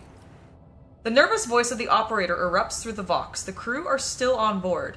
But what is this? Blurry silhouettes of people with torn-off limbs, cut-open bellies, and twisted faces are materializing and vanishing all around in ghastly flashes. The ghost promises the unwelcome guests that they will stay on board the Queen's Lament forever. Raising his voice to a shout, the operator reports that his comrades are already dead, and soon it will be his turn. The augurs are telling a different story. All of the scouts are alive and still moving forward. Order the operator to pull himself together. The soldiers must be prepared to face even more terrifying space horrors. I'm not going to bother logicking him. I'm going to persuade him. An anxious prayer to the Emperor is whispered over the Vox. God, Emperor, help me.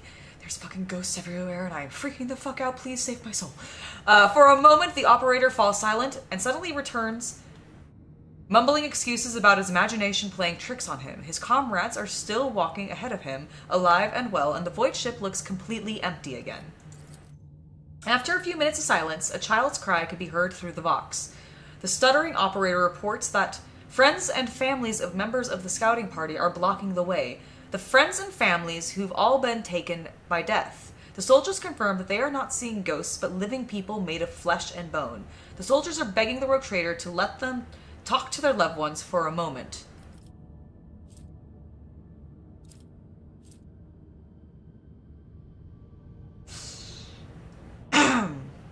That's gonna get them captured. I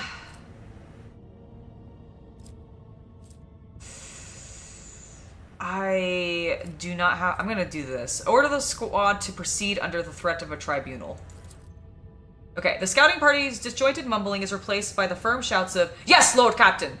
And the operator reports that the deceased are retreating into the darkness, their empty eye sockets lit up with blue, malicious flames. Half an hour later, the Vox comes to life again. The operator flatly reports that the scouting party has reached the bridge. The cognitors are broken, so extracting any data from them seems impossible. The scouts have found a strange object in the captain's chair. They can't describe it, only saying that this shouldn't be there.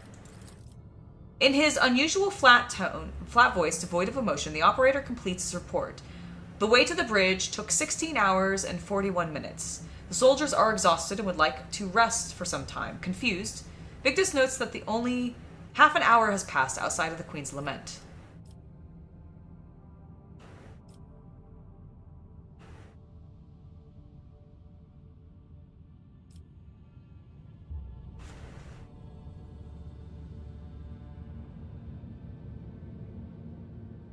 I mean, if it shouldn't be there, let's...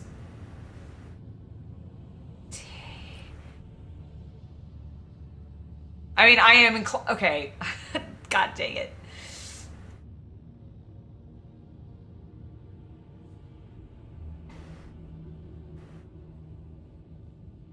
Oh, you think it's the Legion of the Damned?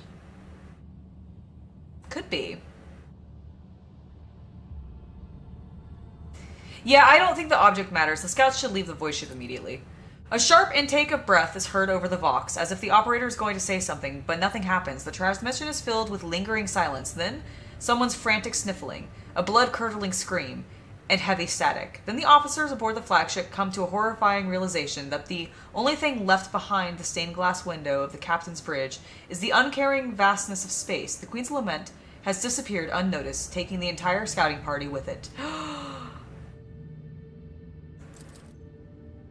The story of the ghost ship that yet again has swallowed the souls of its unfortunate victims will live on for many years in hushed whispers across every deck of the Rogue Trader's void ship. Oh. Well. Shit. Well, we lost some crew members. Oops.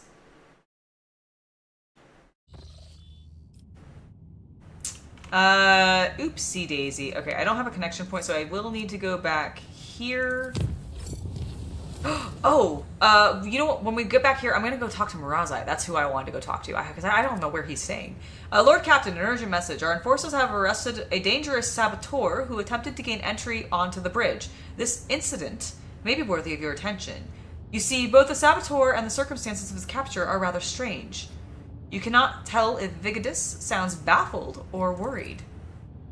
I think it would be reasonable for Magos Pascal to look at him as well.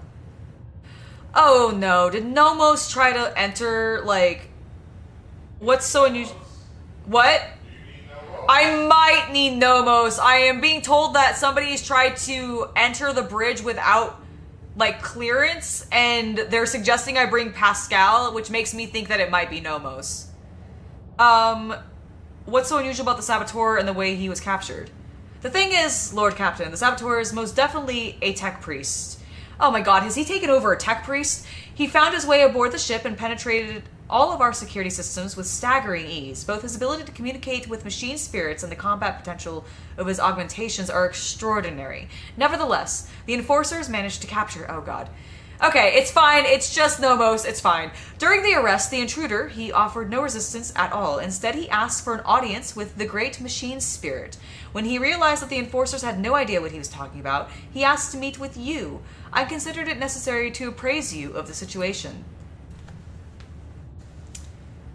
This infiltration of a rogue trader's ship operated by authorized engine seers casts doubt on my tech comrade's stability. If he is indeed my tech comrade, that is. Regardless, I request permission to communicate with the captive. Very well, I'll speak with him. Understood, Lord Captain. The saboteur will be brought to you. I think this is gonna... I genuinely think this is gonna be Nomos. He's upgraded. Oh, scary.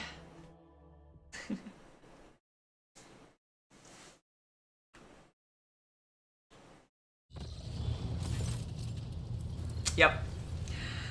The group of servitors, whose movement are suspiciously well synchronized, stares at the towering prison. Oh, interesting. Maybe it's not Nomos. You do not need to hear them speak to recognize Nomos, who has seen fit to attend the interrogation. Interesting. Okay, so the tech priest is not. The captured man, if he can be called that, looks positively gigantic next to the enforcers at his side. Deadly-looking metal gleams dimly beneath his faded crimson robes. His hands are folded obediently, and his mechadendrites are perfectly still. I greet the master of this vessel cathedral, and offer my humble apologies for the unbidden intrusion. Still you. My apologies to you as well, brother. The interloper inclines his head in the direction of the frowning Pascal. Then the prisoner turns slightly and looks straight into Nomos's observing servitors. And of course, I beg forgiveness from you, Great Spirit. It was not my intent to desecrate your temple. Oh, is Nomos like a machine, like a great machine spirit? Before I accept your apologies, tell me who you are and why you infiltrated my ship. I honor the fraternity of the Messiah's servants. It pains me to see you trespassing on board like a thief instead of arriving as a guest. Your apology is accepted. For your prompt admission of guilt, I will allow you to choose your method of execution. Well, we're definitely not going to do that. Yeah, before I accept your apologies, can you tell me like who you are and why you are on my ship? My name, if it matters, is Asclepius. Asclepius. Formerly a computator general of the Cognizance Fleet. Now a liber recluse with the status of Malatek. Oh, that doesn't seem good. Malatex are exiles whose ideas have not crossed the lines of heresy yet, have come close to it. They are removed from the fleet's structure to give them a chance to see the folly of their ways and prevent sedation from spreading. Sedition. Why do I always read sedition as sedation? I don't know why. There's an I there. I know, I just read it wrong. All that is trivial. My past is nothing but a set of archive data. My lost status is a part replacement string in the lost chronicle of the Cognizance Fleet. I come not as the priesthood messenger, but as a faithful disciple of the most holy Amanat. My brother once served as the engineer prime on this ship. He gestures around him reverently. He was an adherent of the school of discontinuing the cycle, as am I. It has spread that far. It is difficult to discern Pascal's emotions from his tone. I know that my brother perished, but before he did, he sent me a message that told of a journey embarked upon by Theodore von Valencius. My predecessor. A journey through a dimensional gate, an artifact more ancient than humanity itself, and toward worlds unknown. The blessed Amanat was with her. Oh. There, upon those dark worlds, he witnessed a great miracle, the birth of a machine spirit of incalculable might. My brother believed that this spirit then fell aslumber within the ship, like a child in a cradle, not responding to lowly pleas. That was the purpose of my pilgrimage, to reach the ship where my brother died, the ship upon whose decks the blessed Amanat had walked, and prostrate myself before the Great Spirit. Amanat traveled on the ship? Yes, he did. My brother's words on this were clear. Years ago, Amanat was part of the rogue trader Theodora's inner circle before their ways parted. Alright, tell me more about Theodora's journey. My knowledge of it is scarce. My brother suspected that his memory, along with the memory of all who might have known the details, had been purposefully modified. She would do that. He saw it as a sign that the journey had revealed a great truth, and there were those who did not wish to see the truth brought to light. All that he conveyed to me was that Theodora had reached worlds unlike any the people of the Kronus Expanse had ever seen. There, she unearthed a great treasure of technology, one that Armanat had the privilege of experiencing. And what do you know about this great spirit? It is a great miracle. The Omnissiah's breath meant to help us discontinue the cycle. It was born of the treasure that Armanat and Theodora discovered upon the Dark Worlds. Yet even a being so glorious needs attendants and guides. And as long as the Cognizance fleet is racked by schism, and my brothers and sisters suffer defeats without end, there is no one to aid the spirit. That is why I came here. Alright, so does the name Nomos mean anything to you? Nothing. Oh, okay. He has not come to know us yet. He will if you let him, Angela. We know. We sense that his words are about us. That the story he has told us is our story. Alright, well, you were pretty strong, but you let yourself be caught. I took a vow that I would never inflict physical harm upon lay people. The Omnissiah grants us the power of the true flesh for a purpose other than damaging the frail and blind creatures that are all who have not yet tasted his knowledge. Are you having a little bit of a malfunction there? Alright, I have made my decision regarding your fate. Whatever it is, I will accept it. As will I. And yet, I plead that my brother be shown leniency. His story initializes thoughts. Oh, Pascal, having thoughts is dangerous. We ask you to keep him for us.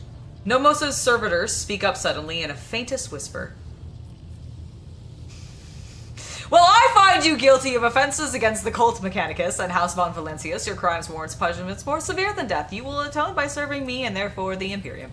No. Your actions have caused no harm, and so I shall not harm you. You are free. All of them force you to take him, I'm noticing. I know. You may stay on my ship if you so choose. You are mine now, and you shall obey my every whim. I'm going to attach so many inappropriate things to your mechadendrites and have fun with you. I'm kidding. Your actions have caused no harm, and you can choose to stay if you want to.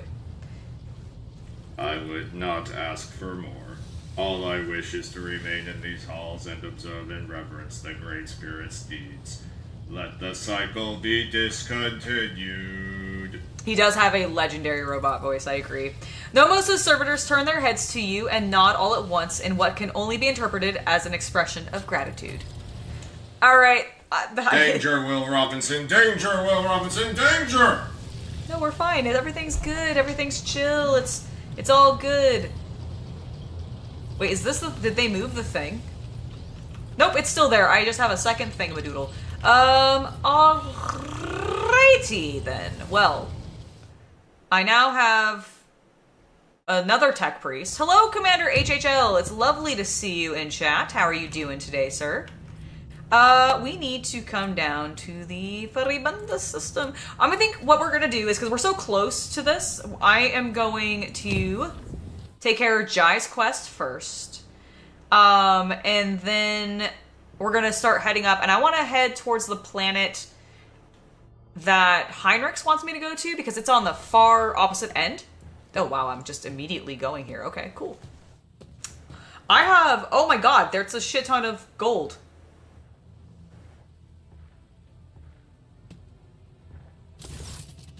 Jai is briskly continuing the treasures, or briskly counting the treasures that have suddenly appeared in your chambers. Ah, Shireen! I decided that it is only right that I return all of this to you.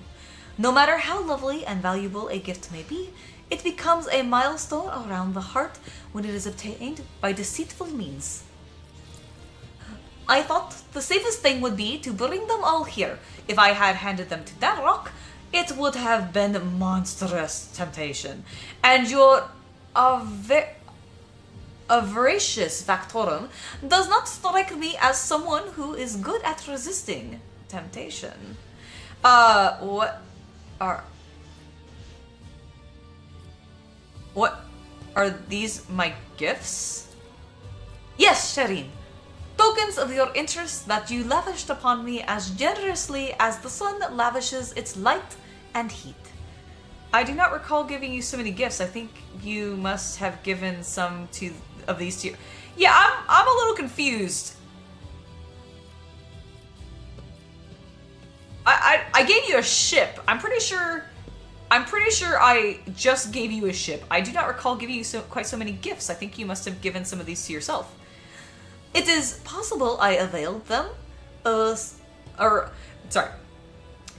Shireen, it is possible I availed myself of certain privileges granted by my status as a favorite of the rogue traders.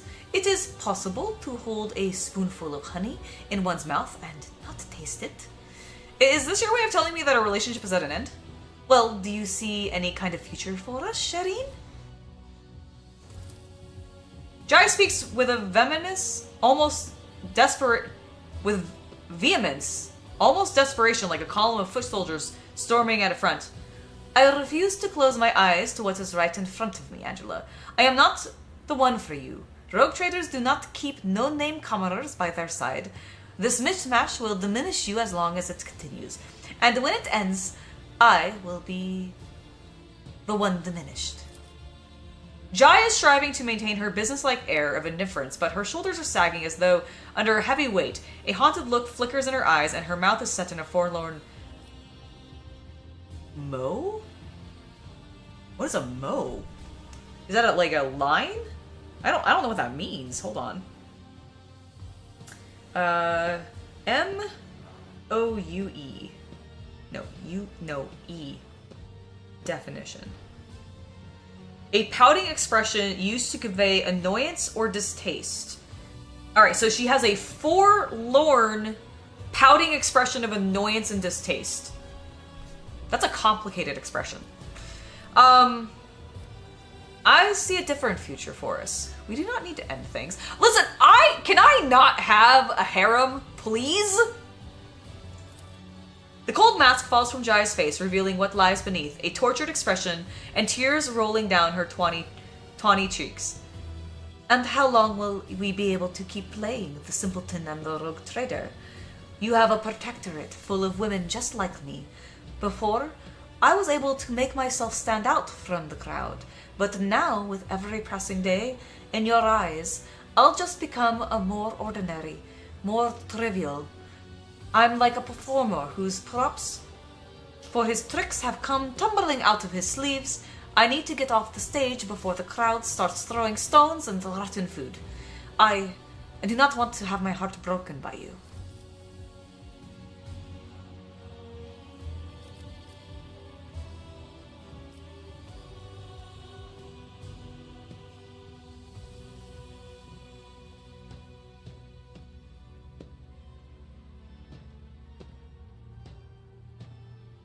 Okay, I'm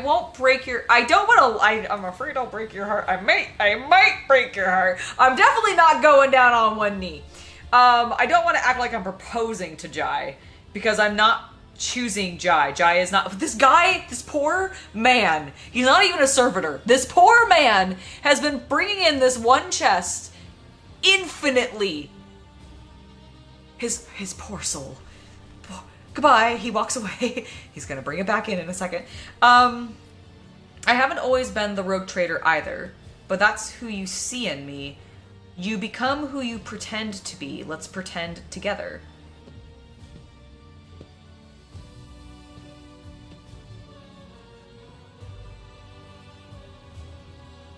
I don't think she'll like this answer. I won't break your heart. I like you as you are. Yeah, I don't really, like, I'm just gonna say this. Jai shakes her head, frowning, but a traitorous smile of hope steals across her face. Shireen, you say this now, but I can't help listening, even though I know I'll come to regret it. Jai helplessly throws up her hands. You win, Angela. I can't resist your charms. I will drink the cup of our passion to the very bottom, no matter how bitter the dregs in the last swallow. I am yours. All right, cool. Thanks for giving me all that cash back, though. It's much appreciated. I am gonna bang Heinrichs. What can I do for you? Hello. I would like to speak about personal matters. I would like my regicide lesson. It will be a pleasure to acquaint you with all the intricacies of the game that I know of. Okay, is he gonna teach me the intro again? I think that's enough learning. It's time we started playing in earnest. No holding back, and no allowances for lack of experience. Oh my gosh, I've progressed things with him. Excellent. What can I do for you? Hello. Alright, I must take my leave. Sorry. Goodbye, Heinrich. So I'm gonna go back to my ship. That was a lovely game. Oh my god. Angela. Find Marazhai. We need to find... Yeah, he's just moving some boxes. Don't mind me. No, like, he's just listening in on, like, my heartfelt conversation with Jai. Alright, where do you think he is? Please stop hitting that. Oh my god. Okay, I feel like almost knocked it over a bazillion times. Where are you, buddy? Oh, there you are. Oh, and then we also should talk to Ulfar. He might want to tell me about his people now. I'm gonna do this. And do that. Boop. There you are. Hey, buddy. Rogue trader. I wish to know about you more about you and your cabal. After what happened on the Officers Bridge, how are you coping with the warp crossings? You dare to ask me that question? Every time this barge pierces the veil, I am left alone with all the nightmares of she who thirsts. It costs me all my fortitude and strength to fight them off, and there is never anyone at hand with whom I can indulge myself. Only cold walls and a sealed airlock. So you're loving it because you're secretly into the torture. Got it. Since the first time, I've been slowly acclimatizing. Hello, to Hisham! through the veil. Welcome to the stream. Only Monkey could have conceived of such a suicidal method of galactic travel. However, it is novel and exhilarating. See, I told you he liked At it! least now I know what I'm facing, and consequently, I will find a way to withstand it. I can come visit you. It is time to learn what is happening with the Cabal of the Reaving Tempest, leaderless and abandoned to the mercies of Camorra. The survivors will probably be driven into real space to fall prey to Silent Thresh. You must find them. If we encounter the remnants of the Cabal in this dimension, I will want to speak to them. Alright, excellent. And what do you plan to do next? Now that I've gained a foothold in real space, I must find a way to win back my Cabal. Irimaris is dead, and the Reaving Tempest will be torn apart by Camorra. But if they allow themselves to be slaughtered, I will feel no particular pity for that worthless scum. Okay, so you want me to go find this worthless scum for you so you can talk to them, but you don't care about them? Marazhai, you have such complicated emotions, my dear, lovely, sexy dark elf friend. I wish to know more about you and your cabal. Ask your questions. I will decide which is worthy of an answer.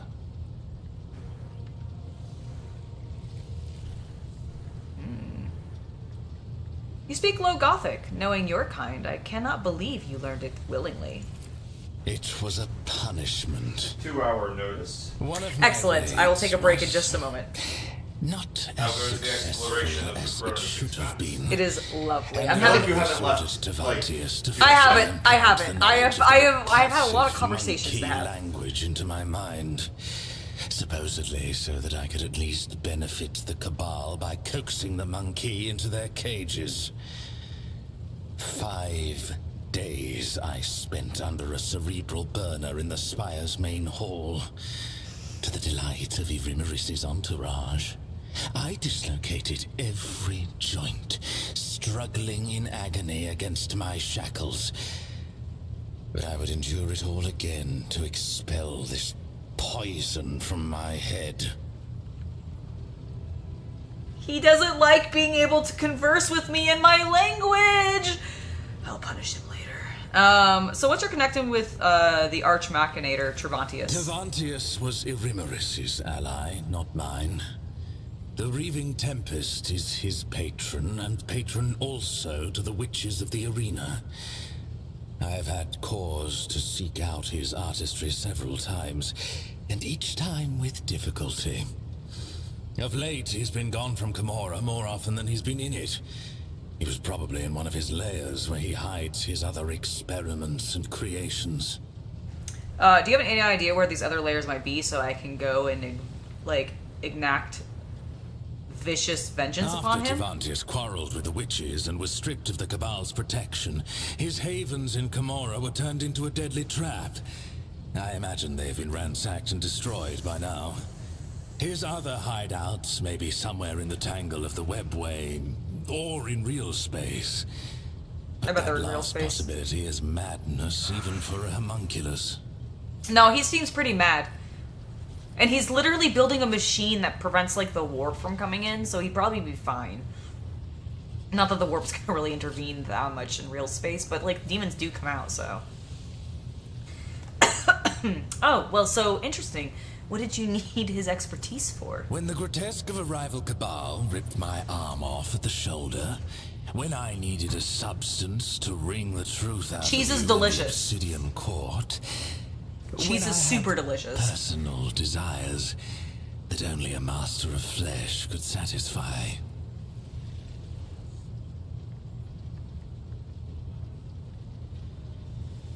I'm so sorry I missed your order about pizza. Did you end up going with the pepperoni stuffed bread or the pepperoni pizza pockets?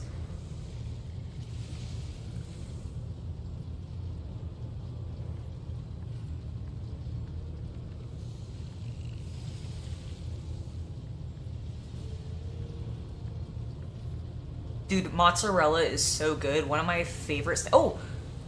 Ooh. I'm gonna go get this as my snack, actually. I have a prosciutto wrapped around mozzarella, like, as a little treat. I love those. They're so fucking good.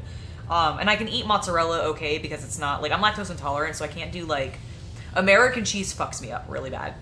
Milk is also not good for me, and ice cream I can't really do. But, like, real cheeses, like, if they're not, like, pasteurized, or if it's, like mozzarella doesn't seem to do anything to me that much. If I get, like, imported, like, cheddar, that doesn't really seem to do anything.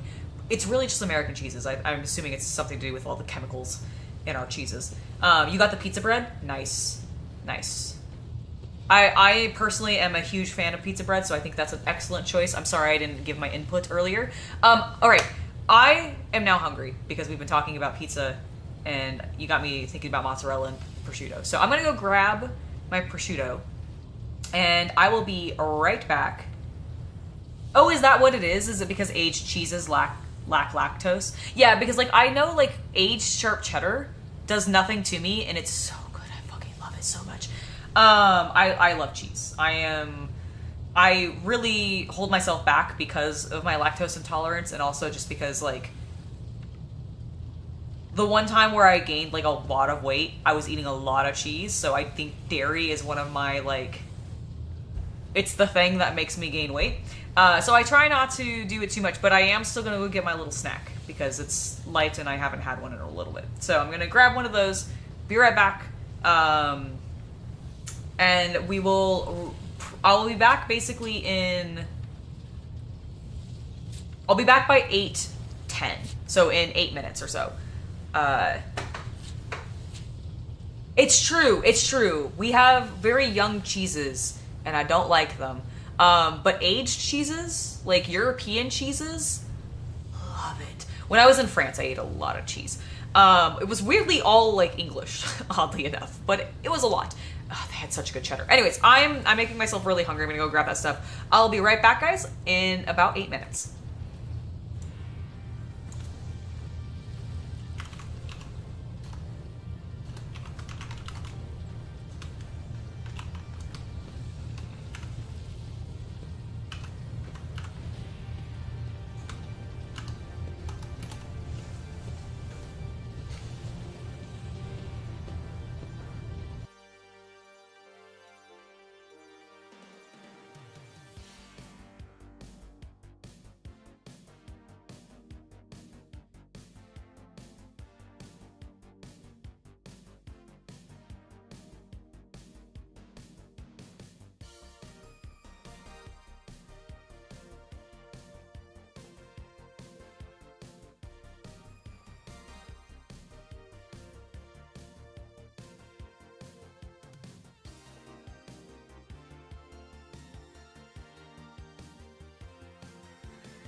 Hello, everybody. I have returned. I'm a minute early. I think, yep, technically. But it's fine. Alright. Back to my Dark Elf plaything. When the grotesque of the arrival cabal ripped my arm off at the shoulder, when I needed a substance to wring the truth out of you in the Obsidian Court, when I had personal desires that only a master of flesh could satisfy. Excuse me, what personal desires? You are just dying to know, aren't you? Yes! Tell me! No! I want to know. Fine. What is their relationship? What is Marazhai and the Cabal of the Black Heart's relationship to yours? The Cabal of the Black Heart is the most ancient of all the Cabals, and the largest. It casts a shadow over all Camorra, and when the Black Heart strikes, you submit or you die. The Reaving Tempest was not prepared to perish, so when the Black Heart's shadow stretched as far as us, Irimeris's predecessors chose to bend the knee and become their vassals.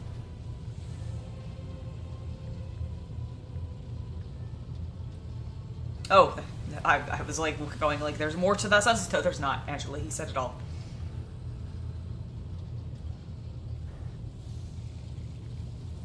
That's a good call.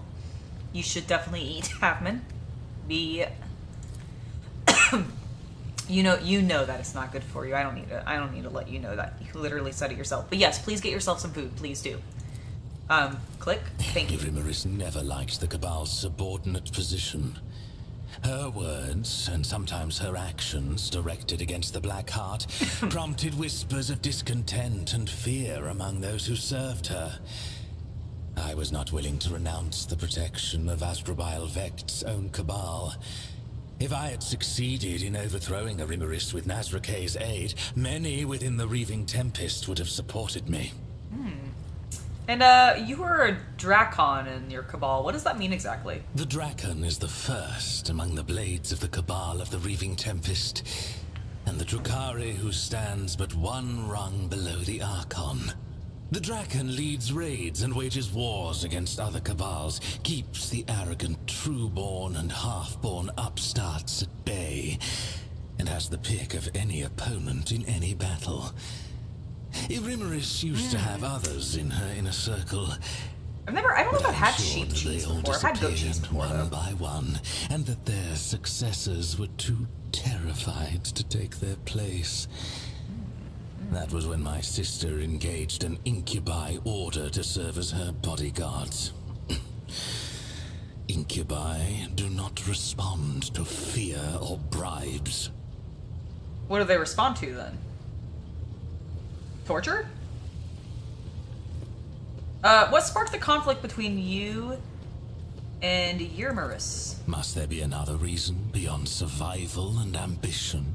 I mean, you are Camorra siblings. Does not tolerate weakness. Camorra respects only strength and cunning. Either you climb upward on the corpses of your enemies, or you become one of the steps underfoot. I see. How is it that the great and terrifying Marazhai was only the Drakon of the Cabal and not its Archon?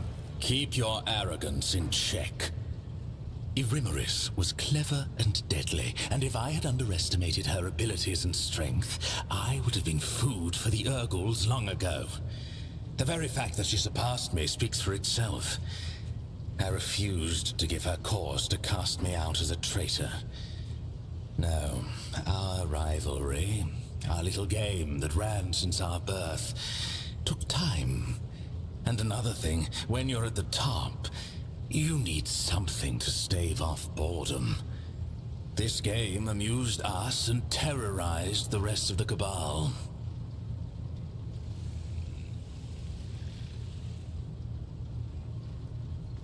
Oh my god, do you guys see this option? Do you fucking see it? Oh, well, Marazhai. The more I listen, the more it seems that for a proud Drukhari, you very much enjoy submitting. An amusing example of a primitive mind. Any Drukhari towers over any monkey, and we do not conceal our attitude to livestock, but my Kabbalite kin. Every one of them should be treated with caution, and those who have already demonstrated their power and might are a deadly threat in their own right. I do not revel in submission. I accept things as they are. And I wait until a point of weakness reveals itself and calls to my blade. Oh, Marazhai, I am going to teach you to revel in submission. My sweet, sweet dark child. Alright, you call yourself a Trueborn? What does that mean? It is a caste in Komorra. Noble Drukhari born under certain circumstances. Their cradle before birth was not an amniotic gestational tube, but a living womb. Carrying a fetus for such a lengthy term is as good as a death sentence for a female Drukhari. She is too vulnerable to her enemy's attacks, and she is of no use on a raid. In Komorra, only the most powerful Drukhari, who are able to surround themselves with the best protection, can allow themselves such an extravagance.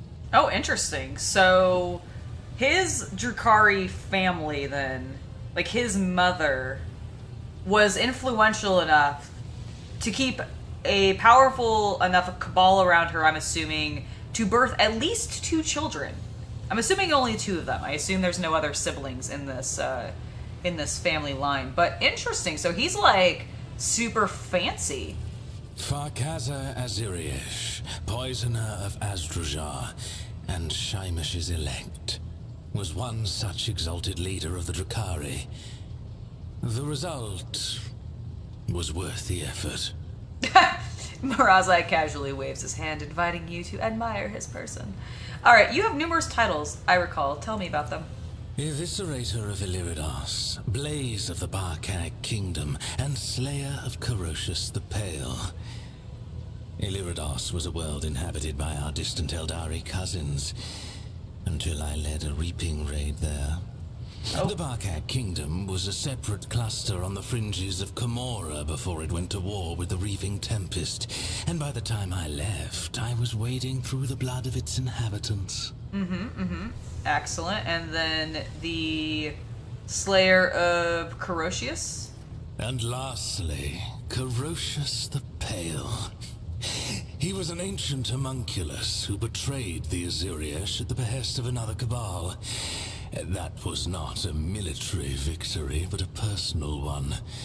In his attempts to make himself invincible, Kronus had sown inside himself the deadliest creatures from the depths of Komorra. It did not save him. I cut out every one of his 8 hearts and sent them to his former coven as a warning to the rest. Didn't we decide that a tiny rodent was the deadliest creature in Komorra? So now I'm imagining that he took... I remember we had this conversation. I can't remember now actually what the creature is in Komorra that's the deadliest creature. But I definitely made a joke and he liked it. He liked it. I remember he liked it. And it was about like a shrew or something. So now in my head, imagining this, I'm just being like, oh, he put a shrew inside himself? I see.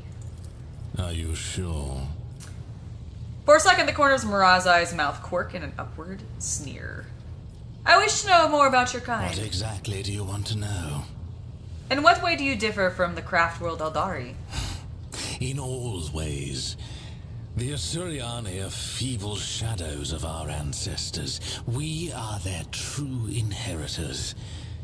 The Asuriani hide oh my god. from she who thirsts cheese toast? behind their That sounds palms, delicious. relying on the visions of their precious far-seers, or blind to the reality around them.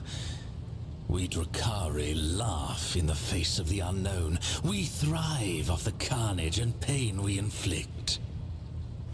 That is true. Your kind are obsessed with pain. Why? Because the ecstasy of suffering is the highest form of pleasure, accessible only to superior beings. Only By the your very superior nature, creatures beings like are you truly are BDSM incapable of masters. knowing such gratification.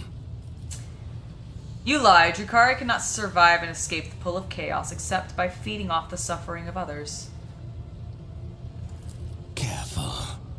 My tolerance for such remarks will run out eventually, even given your depressingly simplistic mind and non-existent instinct for self-preservation. Oh, but I love when you give me that look, Marazhai. Please. Why do the Drukhari hide in the webway? Why not live in real space? Watch it. It is Monkey who run and hide, not our kin. Kamora is the legacy of our ancestors.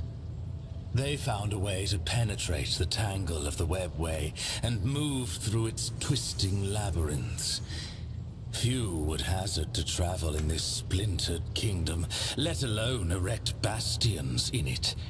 The Drukhari are the only Eldari who do not fear the horrors of the webway. For every peril we overcome makes us stronger. Do you know? Because I actually have not read enough Black Library novels to know the answer to this, and I'm curious if there's any of you in chat who have read enough to maybe know, are there Drukhari and, like, Night Lord books where they, like, meet? Because I feel like they would get along. Both of them are super into torture. But, like, I know that Night Lords are chaos, so I don't think, like, the Drukhari would specifically work with them, because I don't think they still don't like chaos. They also hate the Eldari, and they hate humankind. I have no idea what their feelings towards orcs are, but I don't think they like them. I mean, I just kind of assume Drukhari dislike everybody. But, like, would they, do you think that, like, individual...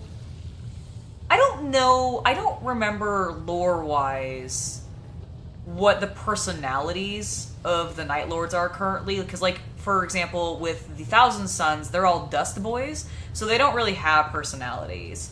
Whereas, I don't know, like, are the Night Lords, like, soulless, like, just murder machines now? Or do they, like, get joy out of causing the horror and terror that they do? And if so, do you think that a Drukhari and a Night Lord could form a bond over torture? These are the things I think about when I'm playing this game. And I think it's great. Oh, Marazhai speaks unhurriedly, almost lazily, and with poorly concealed pride. Alright, well, I missed something, unfortunately. Oh, I was just shy. I keep hearing the name Vecht. Tell me about him. No. No one speaks of the Overlord of Kamora without good reason. Amusing you is certainly not reason enough. Alright, fine. Thank you. Perhaps. What else? Alright, I'm gonna take my lead of Then you. go. I will find something to amuse myself with. Yeah, well, Space Wolves have tons of personality. They're big, rambunctious, like, Viking boys. Oh, speaking of Space Wolves, there he is. Ulfar. Are you hanging out with Einrich? Raise our cups at Vater, in honor of deeds accomplished and in expectation of those yet to come. Not everyone is granted the right to ask such questions. Alright, I'm gonna... he doesn't have... Okay. Are you hanging out with Heinrich? Lord Captain herself! What do I owe the honor? I'm not gonna... Okay. I wish I could go on the train with him again. That was fun. Argenta might need a talk. Greetings. Nope, apparently not. She does not need a talk. Okay, well, I'm gonna pray to the God Emperor. The majestic statue towers over the bridge, akin to the benevolent guardian watching over the crew.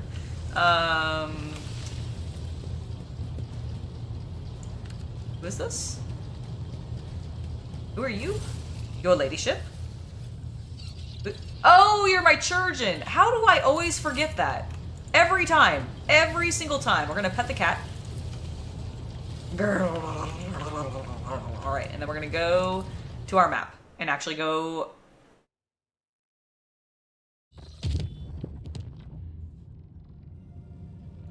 But they did fall to chaos, though. Like, they did officially fall to chaos. So, like, do you think Do you think, like, that would allow some of them to awaken in them a 6th edition for, like, torturing people, and then therefore they could end up having, like, a fun time with the Drukhari? Or do you think... basically what I'm wondering is, like, are the... Oh! Hello? Oh, I know who you are. Never mind. Let me take a look at your catalog. I actually haven't looked in a while. And my reputation should be way up! Oh my god, my profit factor is a 96! It's a reverse nice! Alright, give me that. I accept. That was a 69. Nice. Alright, my reputation is... I have probably... Let's hide untradables.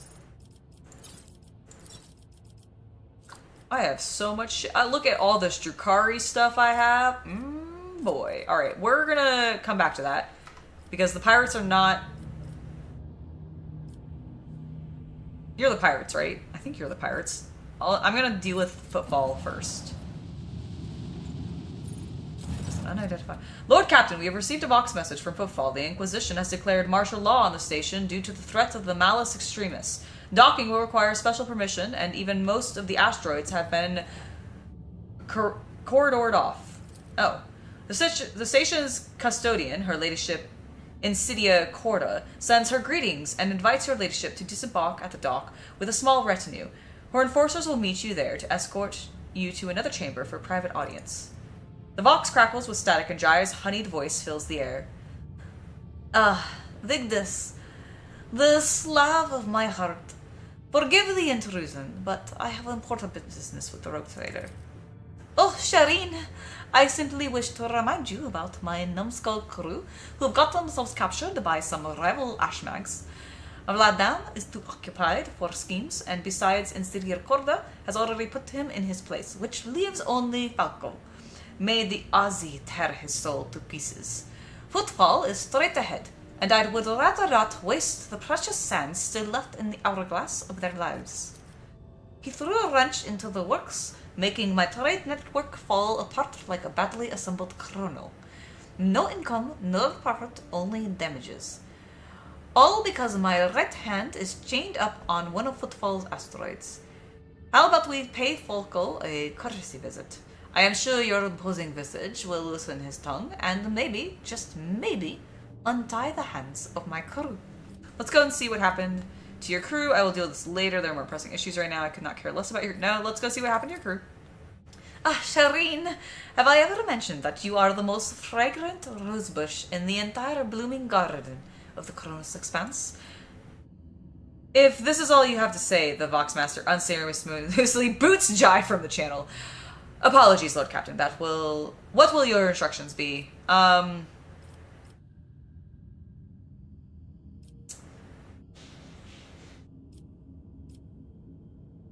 What other options for landing on Footfall do we have? We have none, Lord Captain. The augurs are reporting that all docking gates not watched by the enforcers are locked and rigged with explosives. Well, I guess we're gonna go down and see the new hospitality. As you wish, Lord Captain. Jai, you better fucking appreciate this. She's lost her crew is the problem. It's not the ship that's an issue. It's that this asshole has taken her crew hostage. Alright, I do have to bring you. Oh god, you have a lot of leveling to do. Okay, well, can I do that before? I'm not gonna bring Yearlets. We're gonna bring Kabbalah instead. Oh, he's so sexy. Just kidding. I mean, I'm not kidding. He's very sexy, but I haven't leveled him up yet. She needs to be leveled up a heck ton. Yeah. I'm gonna bring my Space Marine, I'm gonna bring my boyfriend, I'm gonna bring my girlfriend, I'm gonna bring my other girlfriend, and I'm gonna bring my two BFFs. Alright, let's go, crew!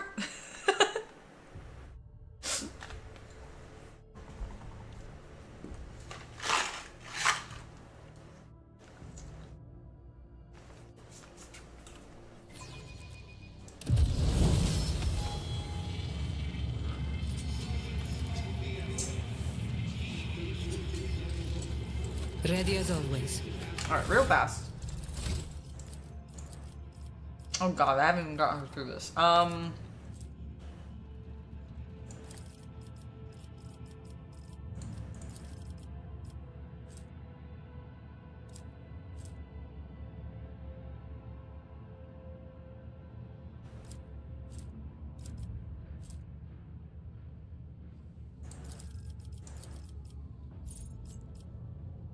sure. That sounds great.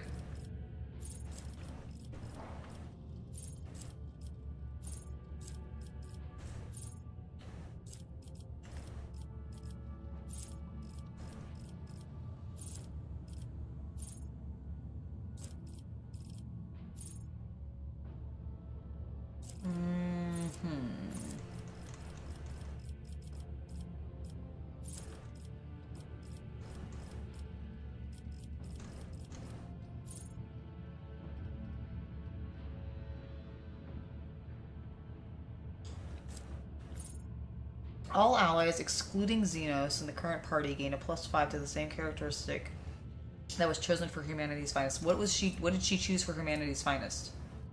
Did she also choose Fellowship? Because if that's the case, it doesn't fucking matter.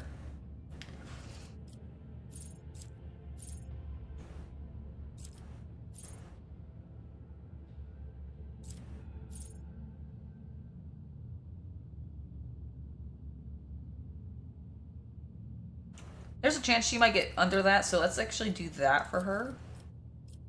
And then, till the end of combat, the Vanguard gains Fellowship bonus momentum for each attack that hits them.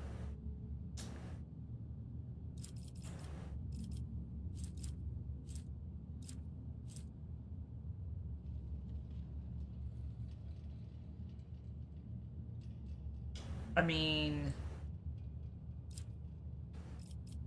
let's do that. Alright, real quick, I want to look at her stats here. Toughness is pretty high. Strength sucks. Her weapon skill can be higher. I do think we built her to be a little bit more melee. Her Fellowship is pretty decent. Persuasion's good. Her tech use is actually not bad. She has a shit ton of lore Imperium, which is kind of funny to me. Alright, I understand. Let's go back into her. Let's make her an exemplar. Nothing recommended there. I'm going to... Yeah, actually, I do like attention. Stronger together. I forgot to look and see what you did for that. The Imperial World character effect, no. Whenever an ally uses a heroic act, that ally gains temporary wounds equal to 10% of their maximum wounds plus 9.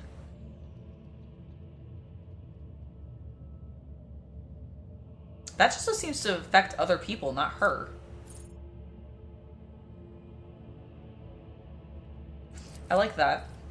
Extra wounds is always good. Alright. We're gonna start putting... We'll do that. Do I want to do that, or... I don't think persuasion is really super necessary. I'm super persuasive. Yeah, I'm gonna do Lore Imperium. Anything recommended? No, of course not. Beacon of Might. What's this? At the start of the Vanguard's turn, before their temporary wounds are lost, the Vanguard gains plus the number of temporary wounds strength for... Oh. Interesting. Covering bulwark. No.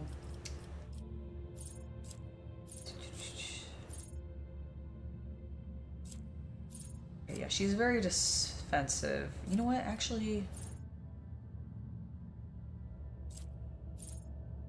The ally gain... No, I don't like that one. All allies in the Vanguard's abilities and the not the Vanguard themselves are minus 12% likely to suffer critical.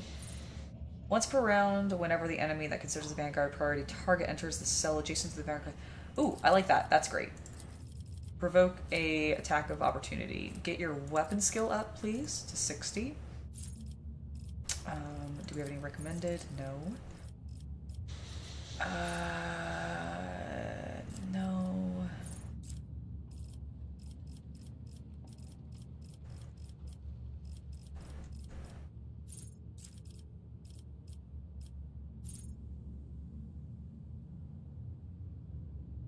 You know, I am going to increase her wounds. I could do Air of Authority.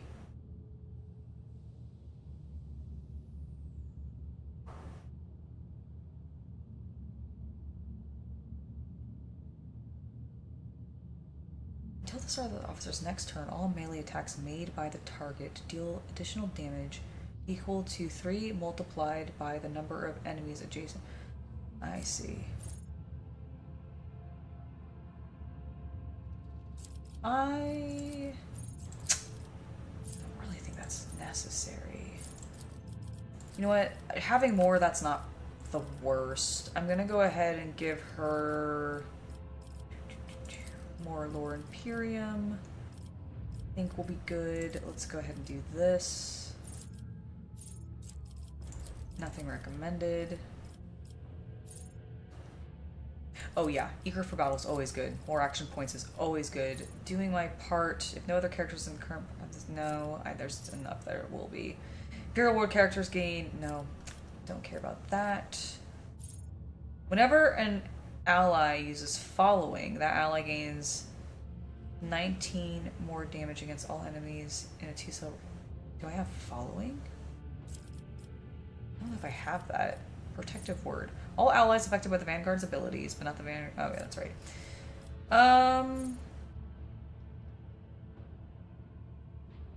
You know what? I just gave her some bonuses to attacks of opportunity. Let's continue to boost that. Yeah, did you like it? That's good. Do we get chicken salt in the US?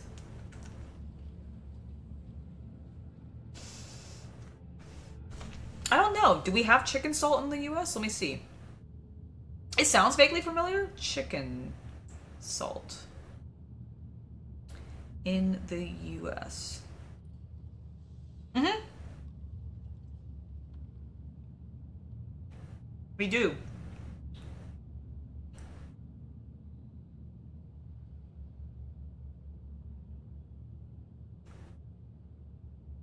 Apparently from a brand called Mitani. Is it good?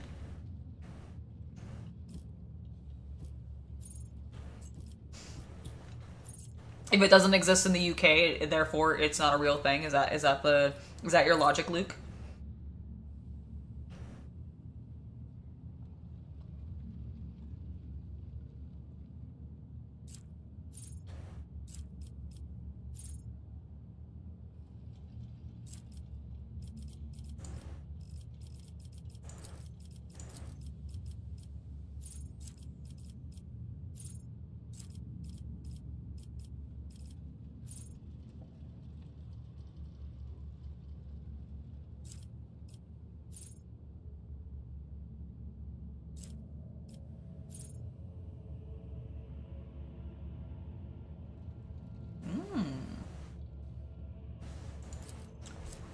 I like no respite.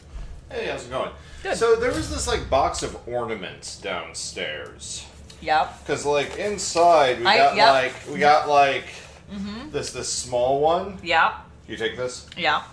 And then there's like this like really firm medium one. And then this like chonker of a one. Yeah. Yeah. Like I don't know. Those were downstairs. My apologies. I forgot to bring them up here. Can you put them in the other room for me? Oh yeah, sure. Thanks.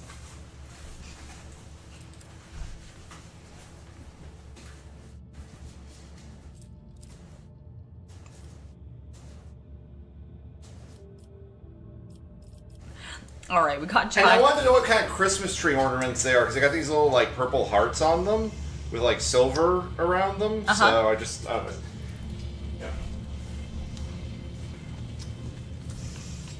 Sorry, I blew the camera off. All right, well, long live the Rogue Trader. Oh, what are these? Oh my god. Oh, I don't remember seeing those before. That's cool. Sicarians. Sicarans, sorry. The tech priest who supports the explorator emblem on his scarlet robe directs an unblinking gaze of his augmented ocular lens at you and says in a hissing voice, "Salutatory functionality initiated. Glory to House Von Valencius. Trade Terminal Zeta 42/33 Mu. Property of the Adeptus Mechanicus. Explorator Cognizance Fleet. Ready to process incoming requests. State your request. Glory to the Omnissiah." Let's make a deal. Failed to parse... Oh, sorry. Failed to parse quest. Are you seeking to access the trading interface? Glory to the Omnissiah. Who are you?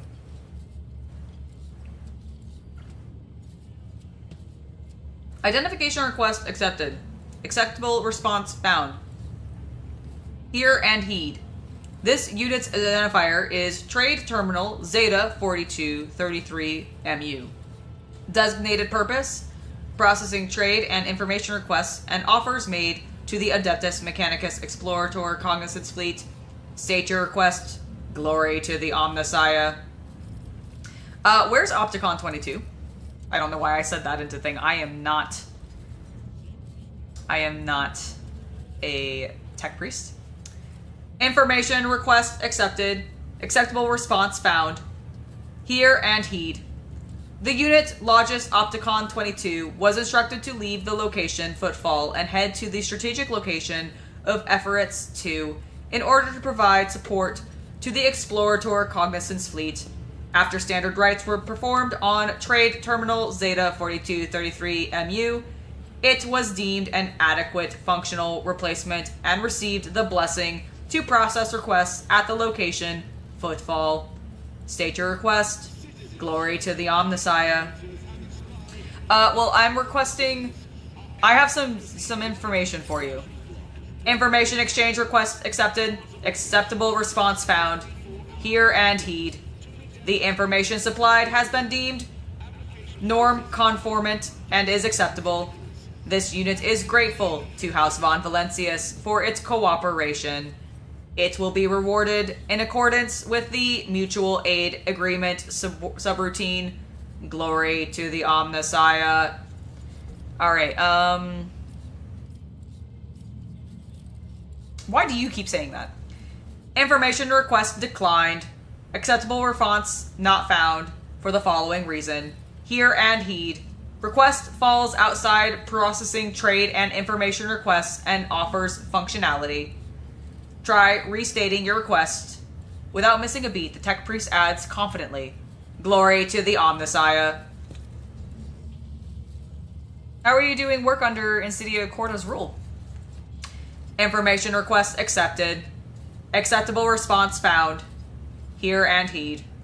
The unit's rogue trader Insidia Bastal Corda and the specified unit's actions have no significant effect on the operation of this Explorator Cognizance Fleet mission, since the specified unit has no jurisdiction over the Adeptus Mechanicus or any assets thereof. Glory to the Omnissiah. Alright, well, I request access to the trading interface. Thanks! Look at all the stuff I can buy. Give it to me. Give it to me. Oh my god, a heavy plasma gun! Okay, that might be, an arc rifle? Okay. Lovely. Alright, we have 14 with the Explorators. Good god, we can get... Oh my god.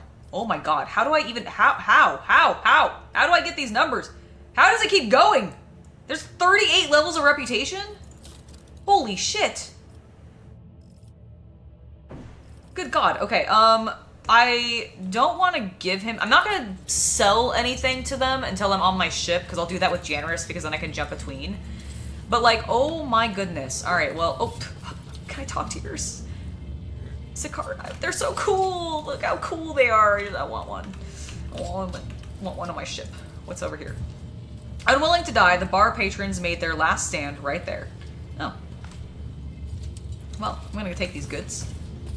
I'm gonna make my Space Marine friend take these goods for me. Embrace true power. Oh! Before... Oh. What's going on? Ah. Well, Shireen, what do we have here? A cowardly ashmag who wants to get his paws on my certificate without even working up a sweat. Considering the circumstances currently affecting Footfall, the only fitting place this filth could be hiding is in the sewers. She wrinkles her nose. A nasty smart, with a powerful whiff about it. That is true. But I swear to you, Shireen, you won't come up with a better trap for Falco. I know these tunnels like the back of my hand. And the most delicious part of all of this is that the Ashmag chose to go in there. He'll wish he hadn't. Of course, that's only if the Aussie doesn't mess things up for us and everything goes as planned. And if it doesn't? Jai breaks off, her shoulders sagging under the weight of her doubts. Shireen, if it doesn't, my gang are dead, Shireen. One wrong move, one wrong word. Gah! Throw damn that Ashmag. Why is everything so difficult? Perhaps I should just give him the Mercatatum Tabula Official. Falco's not a complete idiot. He won't risk such a valuable payoff. He'll hold up his end of the deal and give me Tora and the others. Yeah, he ain't.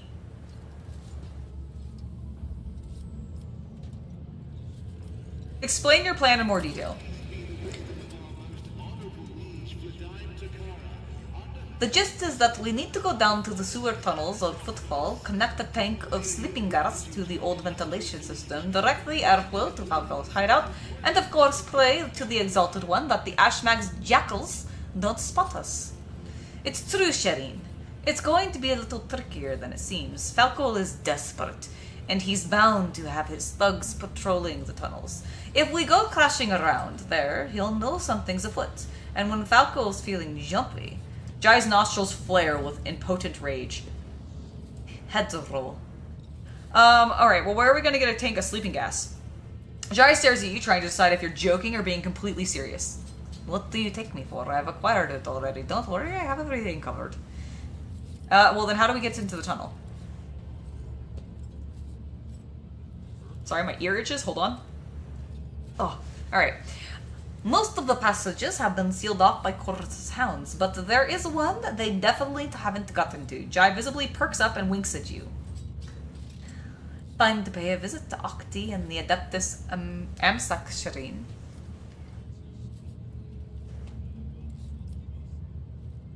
Come, it's time to enter the sewers. To the Amsak we go, Shireen.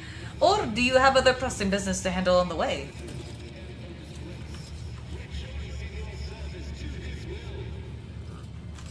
Is that the... Oh, it's the Acolyte of the Inquisition. Hello. You, too, may find yourself at the center of investigation, rogue trader. Be cautious. Are you threatening me? Heinrichs, can I smite your friends? Because... Magos, they were rude. Are you certain that this Nomus is not an abomination that requires immediate destruction? A creature from a cogitator that has taken over a mobile machine. It is only the absence of your approval that is stopping me from taking immediate action. Don't even try it, Shireen. The cog loses his head at the mere sight of a new toy. All the Omnissiah's covenants and rules go right out the airlock, along with his usual caution.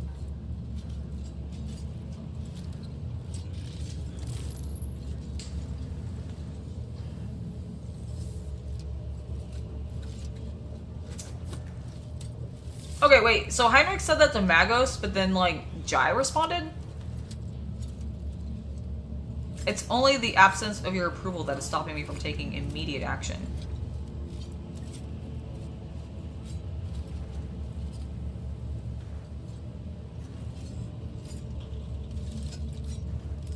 Ah, I see. She's basically saying, don't even bother. He's, like, super obsessed. He will fucking murder you. And that's probably true, actually. Hello. The Inquisition soldier is holding a weapon of strange make that you have not seen before.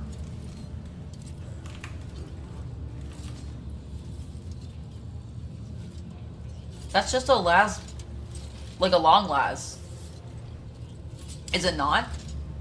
Is that like a weird model? I don't recognize it. Well, regardless. Oh my god, my servitor is like going crazy. Oh, shit. Okay.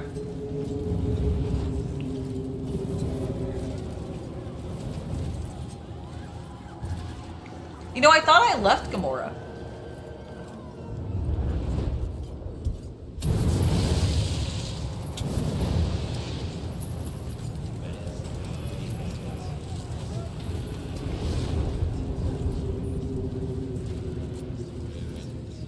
Alright. We have a lot of death. Anver. You survived the trial? How did you manage that? When they grabbed you on the street, I thought...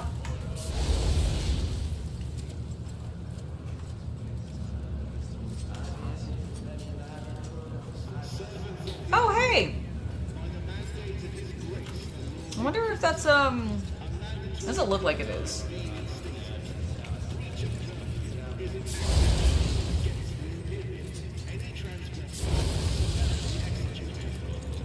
Stinking massive charred, partially incinerated corpses smolders under the weight of the fresh bodies. Oh, great. Another servitor. Anver. What does Anver mean? Is that like traitor? Piracy. Okay. Heresy. Blasphemy. Goods. Take them. Dissonant. Piracy. Heresy. So what does Anver mean? Oh my god, they're not having a barbecue. Beneath my feet.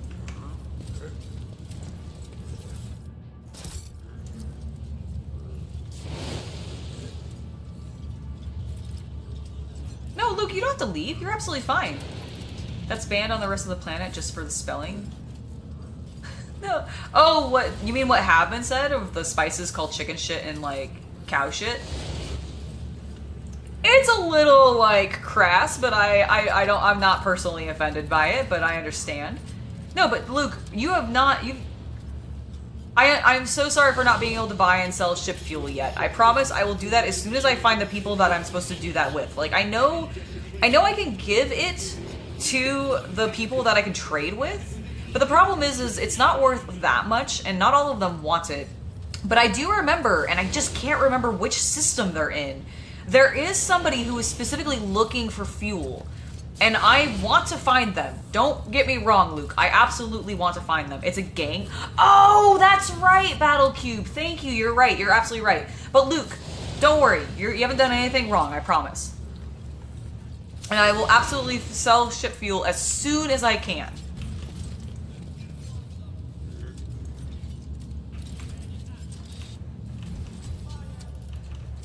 Yes, now that you say that, that is the name of the gang. Okay, I don't like that Corda's symbols are all here. Oh, there she is. Have mercy, our families are starving. We only took a couple of Nutribars.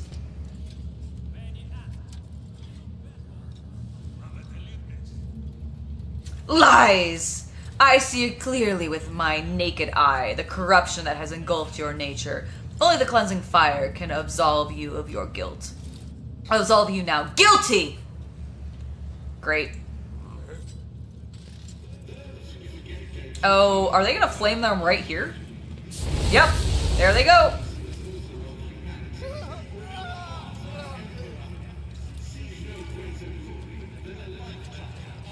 Is the fire cleansing enough for you, you crazed hag? The Emperor protects me. Guilty, burn him! Did she just survive a full-on melt-a-blast? Why is she glowing? Also, I like how I was walking inside Ulfar for a moment.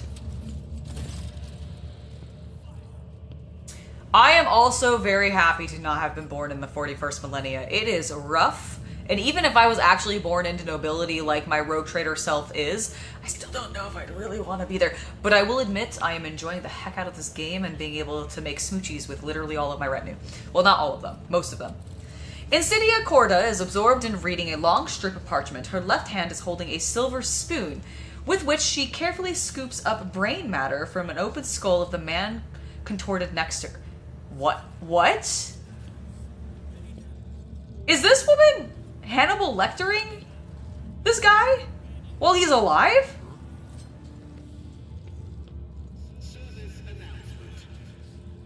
Has this woman fallen to chaos? What the fuck? Ah, Angela von Valencius. I was informed of your arrival. Exhaustion has marked Insidia's features with a crisscross of lines and deep furrows. Her cheek is forever twisted in a continuous nervous tic, yet her eyes are ablaze with indomitable resolve. A dazzling aura of power and righteous fury surrounds her like a mantle. She gracefully brings a gold-plated inhaler to her lips, takes a breath, and the fire in her gaze flares like a plasma thruster. Let's take a close look at her. One look at Insidia's full dress uniform shows that it has not been changed in many days. The collar is greasy and the braid trim is stained with sweat. The air is tinged with the smell of an inhaled stimulant that is used to give serfs the ability to work multiple watches without rest. What the fuck is that? Insidia sinks her silver spoon into the man's brain and slowly consumes the revolting morsel. If you must know, the taste of criminal thoughts. It is how I learned to recognize their patterns. Are you claiming to be have space marine abilities to consume your enemies and learn from them? Flesh and blood can grant revelations, but not like this. Devouring flesh is a profane act. Kabbalah looks with disapproval at the open brain and the pulsing blue veins within. This is not the way to serve the Undying One.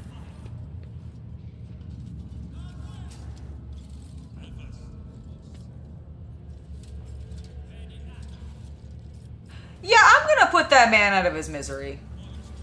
Insidia does not bat an eye at the man's death. A laughable accusation. Do not think yourself capable of detecting corruption. Do you think yourself capable of detecting corruption? No. You know not the first thing about perceiving it, sensing it, peering into people's souls and seeing the heinousness therein. You do not know what it looks like. Oh my god. It's because it's almost 9 and I'm losing my ability to speak. Okay, I'm gonna get through this and then we'll probably call it after this conversation concludes because I don't know if I can keep continuing. I am so tired, apparently. Like, my brain is faltering.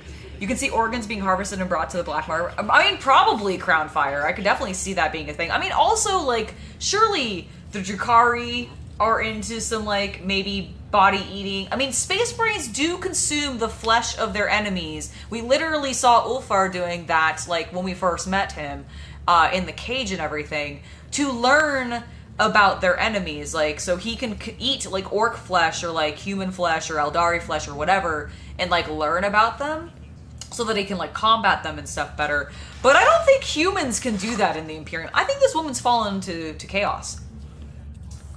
Now, let's begin. You know not the first thing about perceiving it, sensing it, peering into people's souls and seeing the heinousness therein.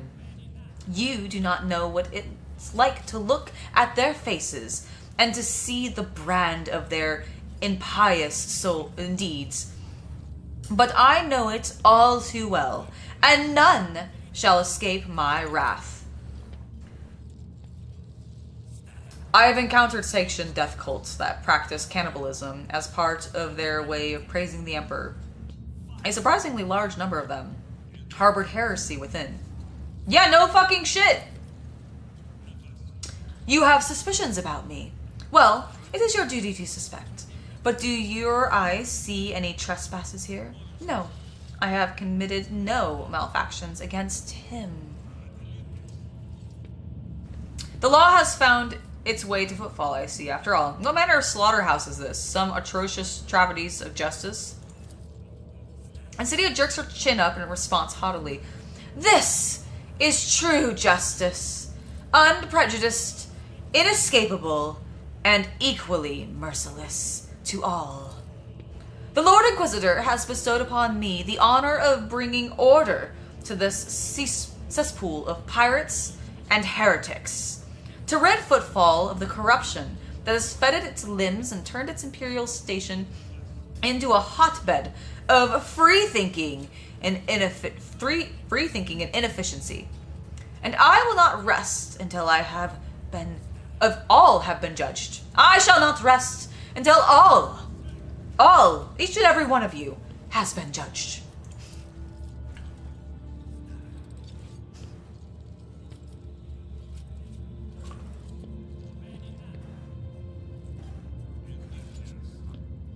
Insidia studies you with a predatory smile. It must have been the Emperor's providence that brought you here to my court.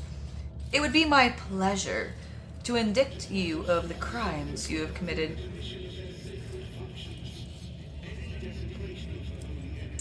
I'm sorry. And what is it you wish to judge me for? Go ahead, this should be interesting. Persuasion. I have just broken out after being held captive in the Xenos. Okay. I have just broken out after being held captive by Xenos in Camara and butchering my way through scores of enemies of humanity. Tell me, am I truly the greatest enemy of the Imperium you have been able to find? I am ready to defend my honor before this court. Whom should I kill to put an end to this farce? Would you look at this, Heinrichs? I have been the enemy of humanity all along. Care to comment? Oh my god. To the 9 devils with you, arrogant halfwit. You have no right to judge me. Alright, I actually do want to, I want to see if Heinrich says anything. Would you look at that, Heinrichs? I have been an enemy of humanity all along. Care to comment? After clearing his throat and presenting the interrogator's regalia, Heinrichs pronounces imperatively, on behalf of the Kronus Conclave, I hereby inform Rogue Trader House Concord, or sorry, oh my god, it is late and I can't read. On behalf, oh my god, I'm gonna try this again. I swear, I am not this inept at reading. I'm just a little tired. Commander HHL, thank you so much for the gifted membership, and Joe MTN, welcome to the Hobby Night Legion. It's lovely to have you join us. Thank you so very much, Commander HHL. I really, really appreciate it. It is. I've been going all day, so it's been one of those things where I'm just like, I'm getting a little fatigued, but we're gonna get through this. Okay, we're gonna take a drink of water.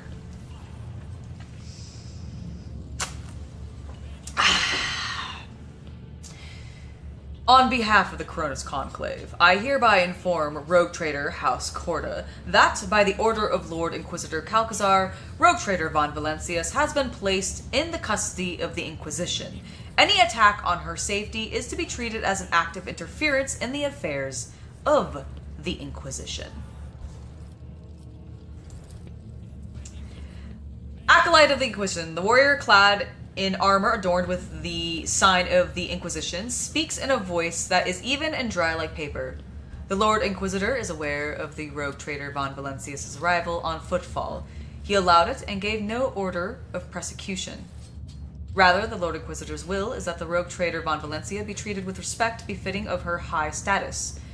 In her assertions, Lady Corda is coming dangerously close to abusing her authority and violating the chain of command. This is your warning. Oh, put her in her place, please. Insidia's pale cheek is hit by a spasm, her lip curled as she mutters, I have no intentions of questioning the Lord Inquisitor's orders. Perhaps he wishes to receive you in one piece so that he may conduct a personal interrogation.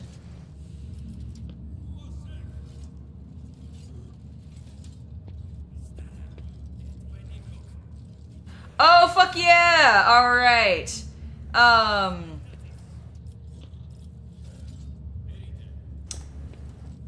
This will remain. So you're in charge of Footfall now.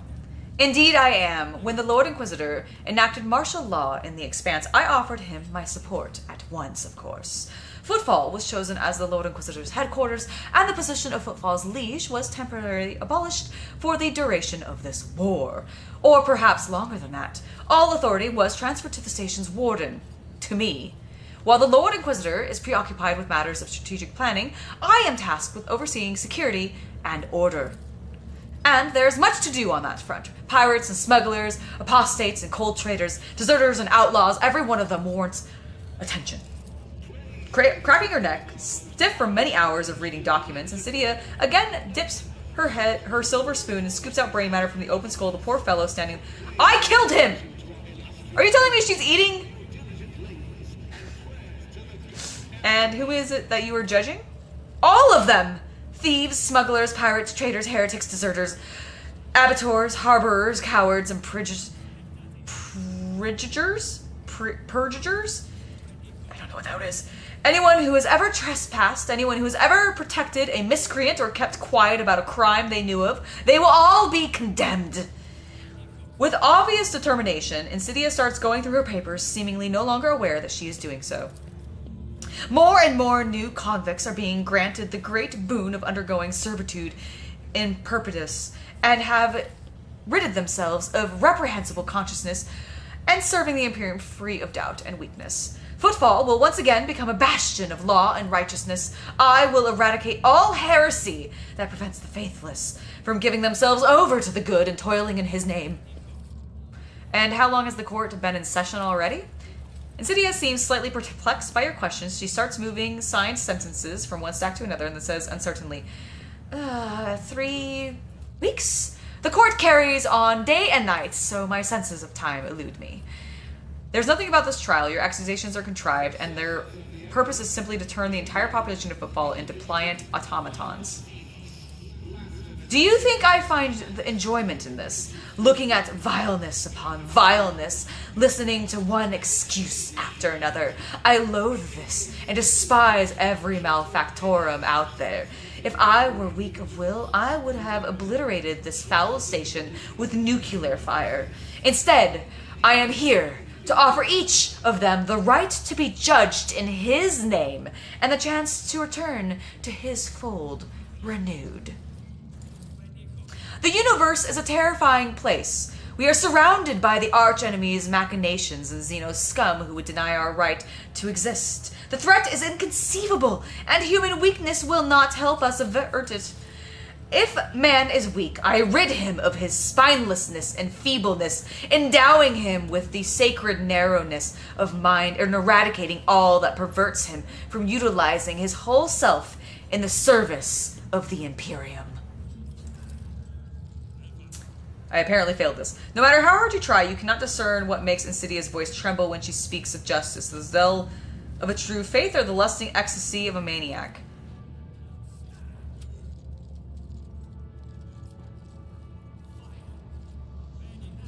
Where is the Lord Inquisitor? In the Liege's chambers, coordinating the Expanse's defense, his attention is focused on matters of vital importance. He is not seeing any supplicants. The soldier wearing Inquisitor armor echoes Insidia's words. Your ladyship cannot see the Lord Inquisitor now. However, he bade to inform your ladyship that he will summon you later, when circumstances permit. And what makes you think you are entitled to govern this place as you see fit? Such is the law of Footfall. Any rogue trader who arrives here assumes the right of absolute authority. Surely is not that thug Tokara who deserves to rule this station. He will soon be hanging from a noose, and so will his Kosobiskalan henchmen. And so will the Anver firebrands, whose outrageous activity brought Footfall so much grief. She looks at you with a gloating smirk. Once you hindered my efforts to subdue this station, and yet here I am now, dispensing justice to the wicked. I only regret that I am unable to begin sooner. Then Tokara's troublemakers would have already been crushed, instead of lurking in cargo bays and maintenance tunnels. Regardless, I will deal with them soon enough. Chuckle and point at the hapless assassin. Well, I can tell you are quite popular with the locals, my lady. This attempt was mediocre, and far from the first. But my enforcers and my throne keep me safe. Insidia pats the armrest and smiles. Its refractor field is impervious even to tank shells. That thief Tokara had his sacred Desurian relics stashed in one of his storerooms.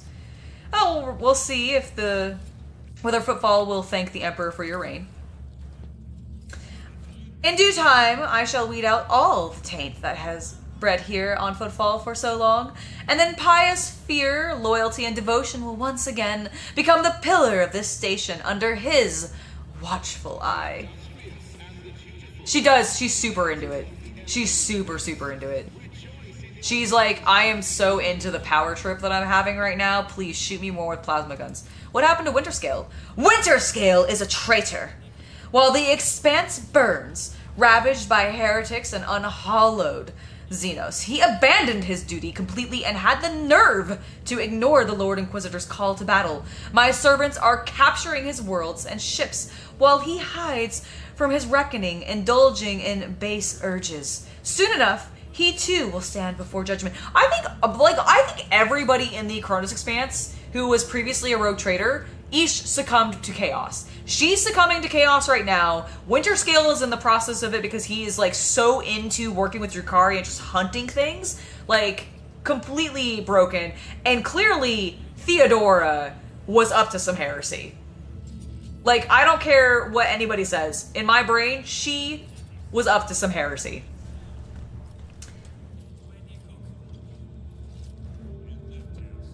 Have you and Calgos lost your mind? The Expanse is in calamitous state, and you two are busy settling scores. You must cease this at once. Negotiations with that mad dog is off the table now. He will merely laugh at your talk of reconciliation and execute your envoys. For too long has Caligos reveled in the impunity and believed himself the king of his world. Alright, well, those of you who acknowledge me as your sovereign are viewed by law as subjects of House von Valencius, and therefore are exempt from Cordo's judgment. I will take you aboard my ship. The hopeful crowd in the atrium starts hysterically clamoring their oaths of fealty to House von Valencius. Not one of them thinks twice about clutching at the lifeline you have offered them. I hope she screams. Ooh, I got some trophies. I don't know why I got that, but I did. Insidia warily leans on the armrest and looks at you with contempt. Take this pitiful gaggle of miscreants, Angela, if you so desire. My trial will not end here. I have the whole of Footfall to judge. No more judgments. Cease this disgrace and get off Footfall.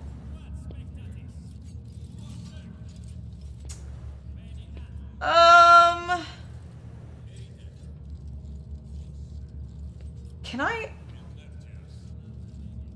don't want her to be here. No more judgments. Cease this disgrace and get off Footfall. Insidia touches the panel on the throne's armrest and is immediately shielded by the refractor field. You hear the sounds of alarms going off in the distance. Mocking smile cuts her face. Go ahead, Angela. Give me a reason. The warrior clad in the Inquisitorial army announces, Lord Inquisitor's instructions were to maintain order and ensure his allies' safety, using any method, however extreme they may have to be. If her ladyship is gravely threatened, we are authorized to detonate the dome over this sector. Doing so will trigger an explosive decompression. The attackers will be destroyed during the depressurization, while her ladyship will be protected by the field protected by her throne, or projected by her throne. I urge you not to take these steps that might be interpreted as aggression. Fine. You're accused to wait, and so do my duties. Wait. You have a duty to the Emperor that you must see to. Vladam Tokar, the deplorable rebel who once ruled the station, has slipped from my grasp. He is inciting the people to revolt, killing my servants and hiding from the wrath of the dexterity of a void rat. My informers claim he often appears in the dens of unrest and bears an irreverent name of the Adeptus. Oh, he's in the bar. Okay. We have made several attempts to arrest him, yet he has evaded capture each time. Reverend Hieromius has gone there to convince him to surrender quietly, but his efforts have likewise been unsuccessful. In the interest of Footfall's integrity, Tokara must be apprehended. As the rogue traitor in authority, I order you to aid me in bringing him to justice. The asteroid where the Adeptus Amsac is located has been cordoned off, but my enforcers will take you there. I want you to lure Tokara out of his hole and seize him so that he may stand trial. Do this for the sake of Footfall's liberation and pave the road that my justice will tread. You pronounce Vladam a criminal? Why wouldn't I? That vile rogue's infamy is known to all. He patronized thieves, smugglers, and pirates. By his leave, heresies and unholy cults flourished. That he evaded punishment this long can only be described as gross negligence, which I intend to rectify in short order. Okay, hold on. Okay, I'm gonna pause for a second. The rules of Footfall are that whatever rogue trader shows up here can immediately take over. If Corda is so fucking pissed off at how poorly she thinks Footfall was being handled, then why did she not just...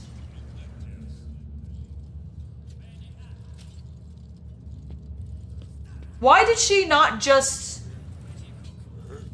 come here like ages ago and axe him in the first place? Like, I don't... Like, what? Does she need the Inquisitor to take over first? To, like, overthrow him? Like, he succeeded power to me as soon as I demanded it from him, because that's, like, the rules. So why would she not do that?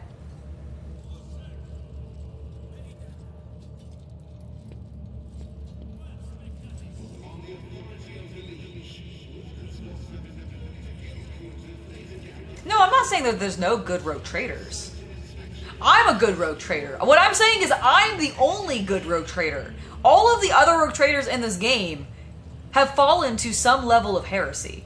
Also, Luke, I don't think I told you guys to shut up. I told, like, we paused because I wanted to talk about something. Like, I was doing that more to...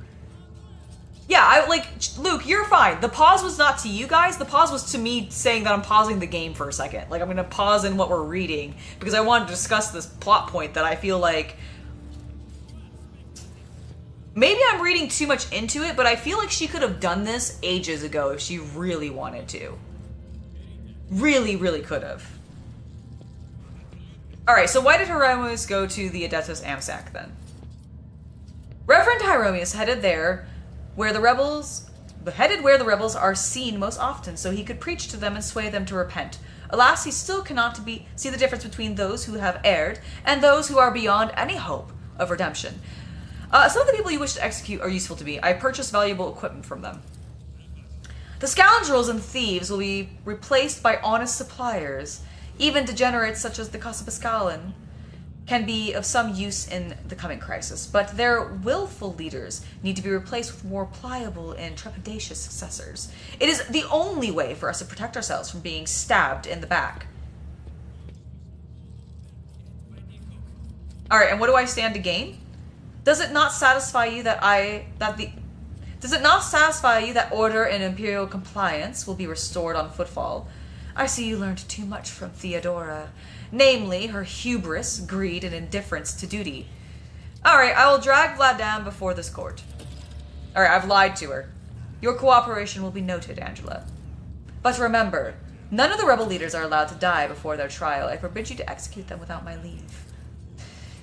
Alright, I'm gonna loot these people that you murdered. Can I talk to... Okay, I can't talk to the Acolyte of the Inquisition. There's some goods and stuff over there. We've got some citizens here. I've saved a number of people, which is great. God, she's such a bitch. Alright, well, next time, we are going to go ahead and do some stuff for Jai. Go ahead and save her crew. We're gonna go talk with Tokara and be like, bro, what the fuck is going on? Also, why didn't she do this to you before if she has such a problem with you? Surely she could have just done that, but whatever. And yeah, I have had a lot of fun today. We got to have booty time with Heinrichs. We smooched Kabbalah. I got to tell Jai that she's important to me. My harem grows. I think I've begun to submit Marazhai to my will, and I enjoy that. I'll enjoy teasing the poor boy. And next time, we'll continue dealing with all of this. So thank you guys so much for joining me. Commander, thank you once again for the gifted sub earlier. I really, really appreciate that. Thank you so very, very much. And I will see you guys next time. Tomorrow is Wednesday. I might stream. I might not. It really depends on where I'm at. If I do, it might end up being a hobby stream because I would like to get started on... I would like to get more started on the painting for my Legion Imperialis. I have begun it a little bit, but not much. So I want to work on that, but I need to talk to Chaos Cultist because I know we have a video upcoming, and I want to know when we're filming that. And I also have some building of some like new furniture pieces that came in for the OF room, which I need to put together and finish like decorating so that I can continue to use that space a little bit more. So I hope you guys had fun. Luke, again, everything was fine. You did nothing wrong. Don't worry. I was not trying to tell you guys to pause. Like unless somebody is being like explicitly derogatory in chat or like just blatantly rude or something like that, normally I am very chill. Like I'm even fine with a little bit of like silliness, you know, when it comes to a little bit of perversion and explicitness. Like, you know, as long as it doesn't break the rules of terms of service or whatever. I don't know what I was saying. Rules, the terms of service. Then I'm pretty chill with it. So don't need to worry your pretty little head. All right. All right, guys, see you next time. I had a lovely night with you all, and I hope you have a wonderful hobby night. And make sure to get a good night's rest. I know I'm going to try. All right, see you later, guys.